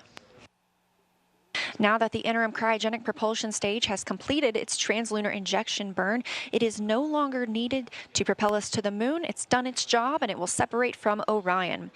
After it separates, those 10 CubeSats we discussed will be deployed from the Orion stage adapter, which is below the service module and above the ICPS. Each payload will be ejected with a spring mechanism from dispensers installed on the Orion stage adapter. And again, these will help us study the moon and space weather, test innovative propulsion technologies, analyze the effects of radiation on organisms, and provide high-resolution imagery of the Earth and moon. The CubeSat deploys will start just short of about 4 hours after launch. Once those CubeSats are deployed, the ICPS will be on track for disposal in a heliocentric orbit, meaning it will closely circle the sun until destroyed.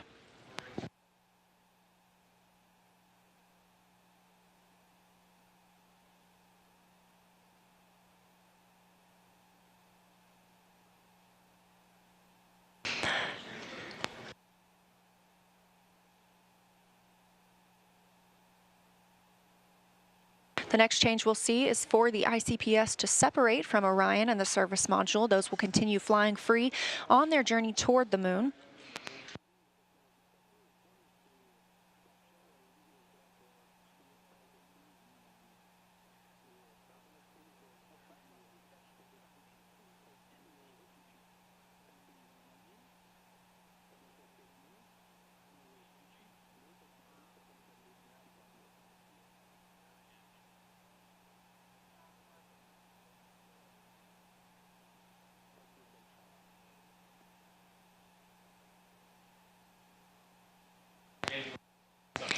It's now been an hour, 47 minutes, and 30 seconds into the first flight of the Artemis program. Orion now traveling 21,860 miles per hour, 1,129 miles away from Earth.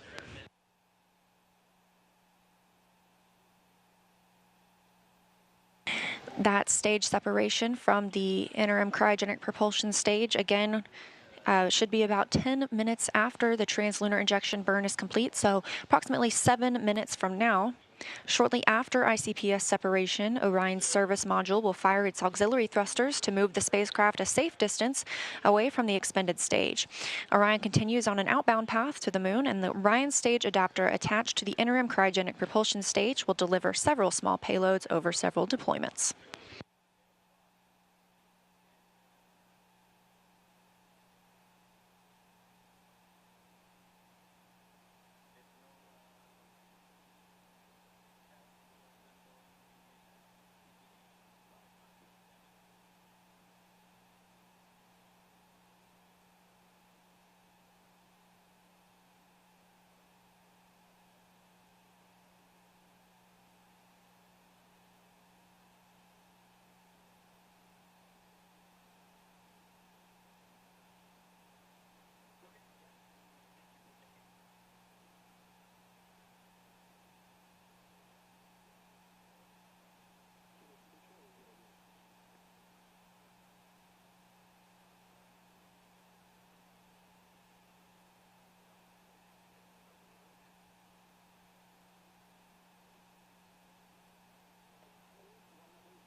We're now over 1 hour, 51 minutes since launch today from the Kennedy Space Center in Florida.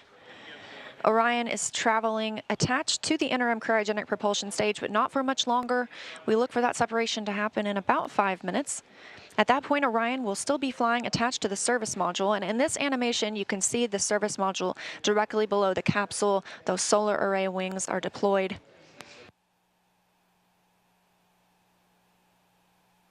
The spacecraft now traveling over 20,570 miles per hour, Continuing to increase its distance from Earth, now over 1,780 miles away. Continuing to decrease its distance from the Moon, 245,150 miles away.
Hearing confirmation from teams here in Mission Control Houston that the solar arrays are in their proper configuration for interim cryogenic propulsion stage separation. Again, we just saw the translunar injection burn, a successful approximately 18-minute burn that has helped Orion break free from the pull of Earth's gravity and sending us toward the Moon. We're now standing by for separation from that stage now that it has done its job for Orion. However, it still has a job to do. It will help eject some CubeSats that will help us study the Moon, Earth, and the space environment. Orion now traveling at 19,700 miles per hour, 2,270 miles away from Earth. We're expecting that stage separation to happen in about a minute.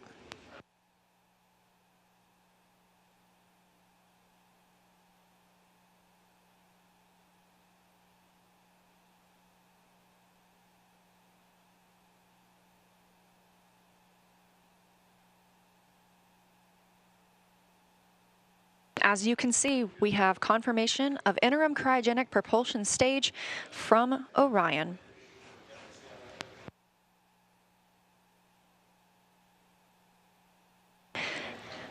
With the Earth in the background and the Moon is our destination, Artemis generation, we are going.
It's been 1 hour, 57 minutes, and 40 seconds since Orion launched atop the SLS from Kennedy Space Center in Florida at 1:47 a.m. Eastern Time. After a smooth ride to orbit, a perigee raise maneuver, and a translunar injection burn conducted by the interim cryogenic propulsion stage, Orion is now flying free, attached to the European Service Module and on its journey to the Moon. That might be the end of today's broadcast, but the Artemis 1 mission has only just begun. We'll continue live coverage for major milestones, including the outbound powered flyby and other major burns. But when we're not live, you can check out blogs.nasa.gov/Artemis and the NASA newsletter for updates on the spacecraft. We're also excited to introduce Artemis All Access. It's a short video product that will provide updates about mission accomplishments with a look at what's to come, as well as inside looks and explainers about the mission.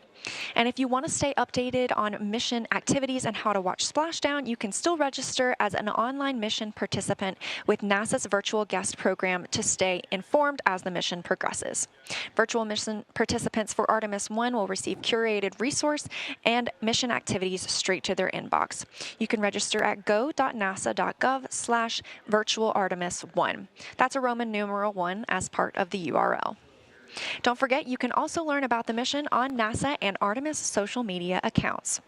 We'll be holding a post-launch news conference at Kennedy Space Center at 5 a.m. Eastern Time, 4 a.m. Central Time, and you can watch live at nasa.gov/live. We'll also be back on the air later today for the first orbital trajectory correction burn at 9 a.m. Eastern Time, and again at 10:45 a.m. Eastern to get a look at the first images coming down from Orion. Thank you for joining us today for our coverage of the Artemis 1 mission.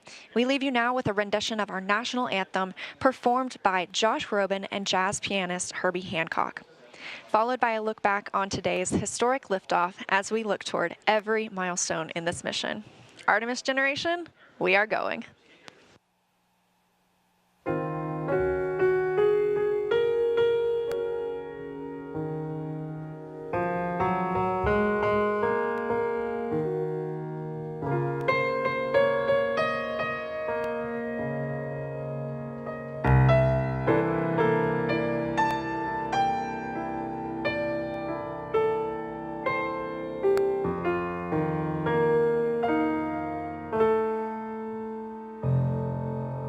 Oh, say, can you see by the dawn's early light what so proudly we hailed at the twilight's last gleaming, whose broad stripes and bright stars through the perilous fight o'er the ramparts we watched were so gallantly streaming, and the rocket's red glare, the bombs bursting in air, gave proof through the night that our flag was still there.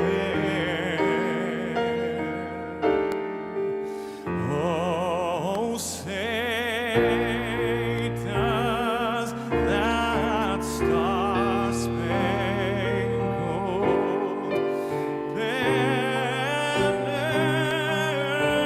yet wave o'er the land of the free? Oh,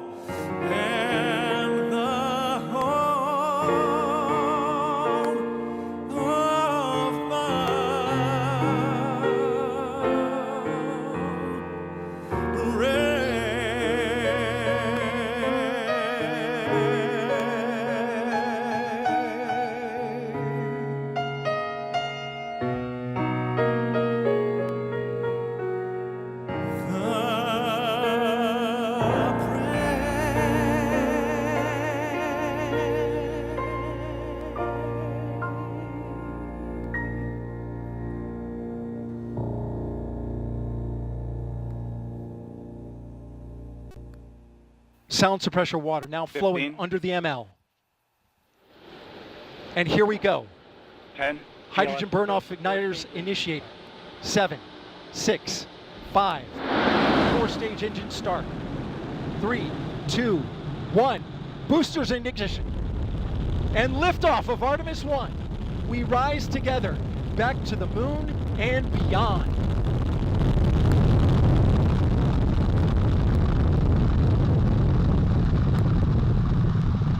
All 4 RS-25 engines on the core stage and 2 solid rocket boosters now propelling the vehicle at 128 miles per hour.